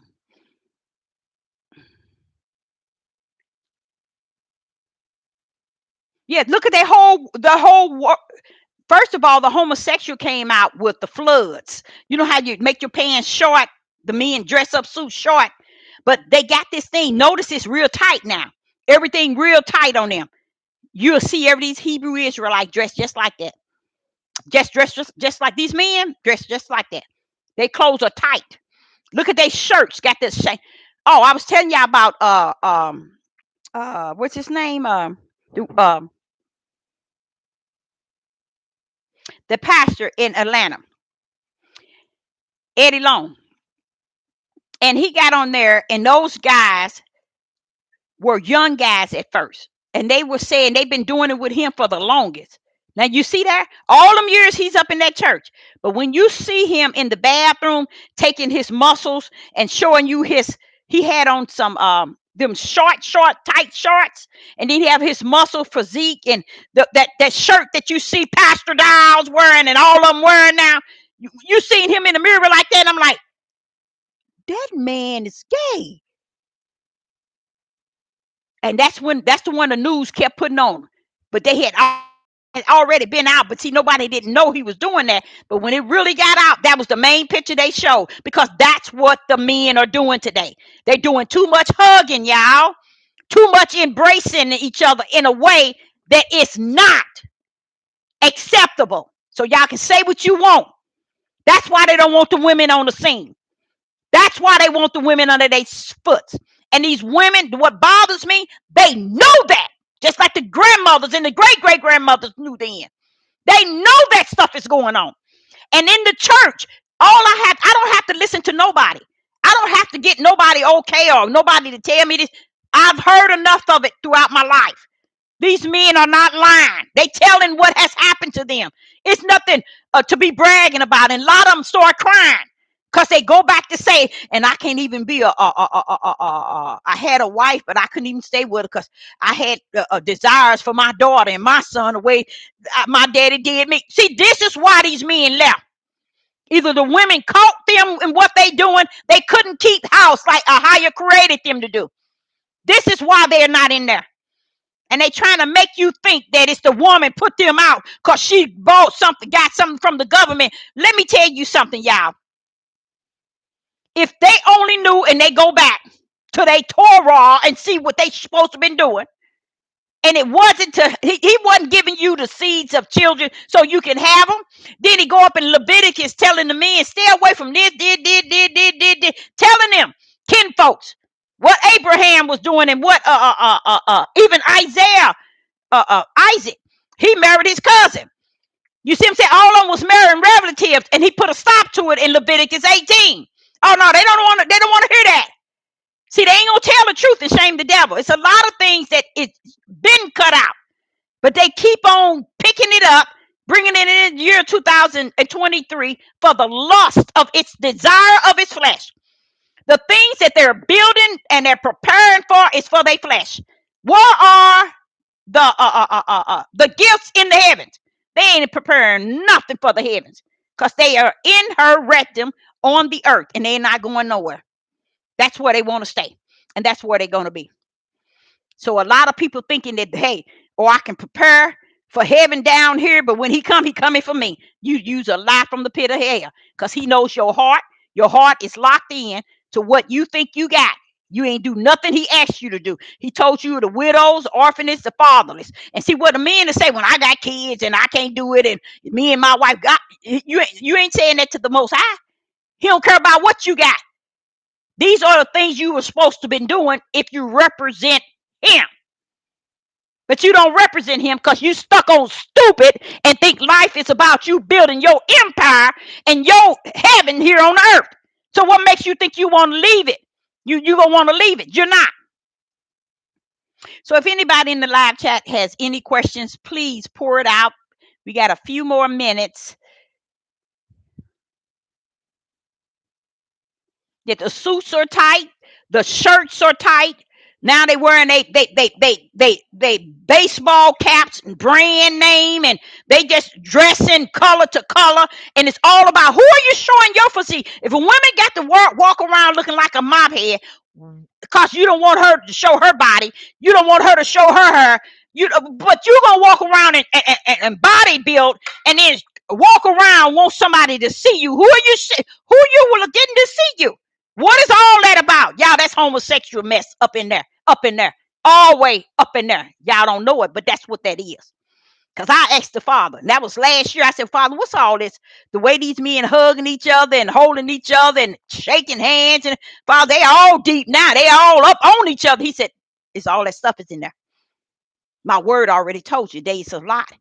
And see, they thinking they're hiding it from me. You can't hide it from me. And it's not so much as he's saying that they're hiding it from me. They're hiding it from you because they know he sees all things. But what they see is you all still praising them. You still honoring them. You still putting them up on the pedestals no matter what they do. So they figure when I can sin, lust, and do whatever I want to do, and they're okay, they'll make it right. So I feel good down here. So what makes you think when he comes, you gonna want to leave? You ain't got it going on. All your sin, all your lust, all your desire of your flesh is being met. You ain't doing nothing else but stuff for your flesh. Nobody's preparing for nothing but what's for their flesh. So Sister Deborah would say, I hope you got a little something out of this. And think about that.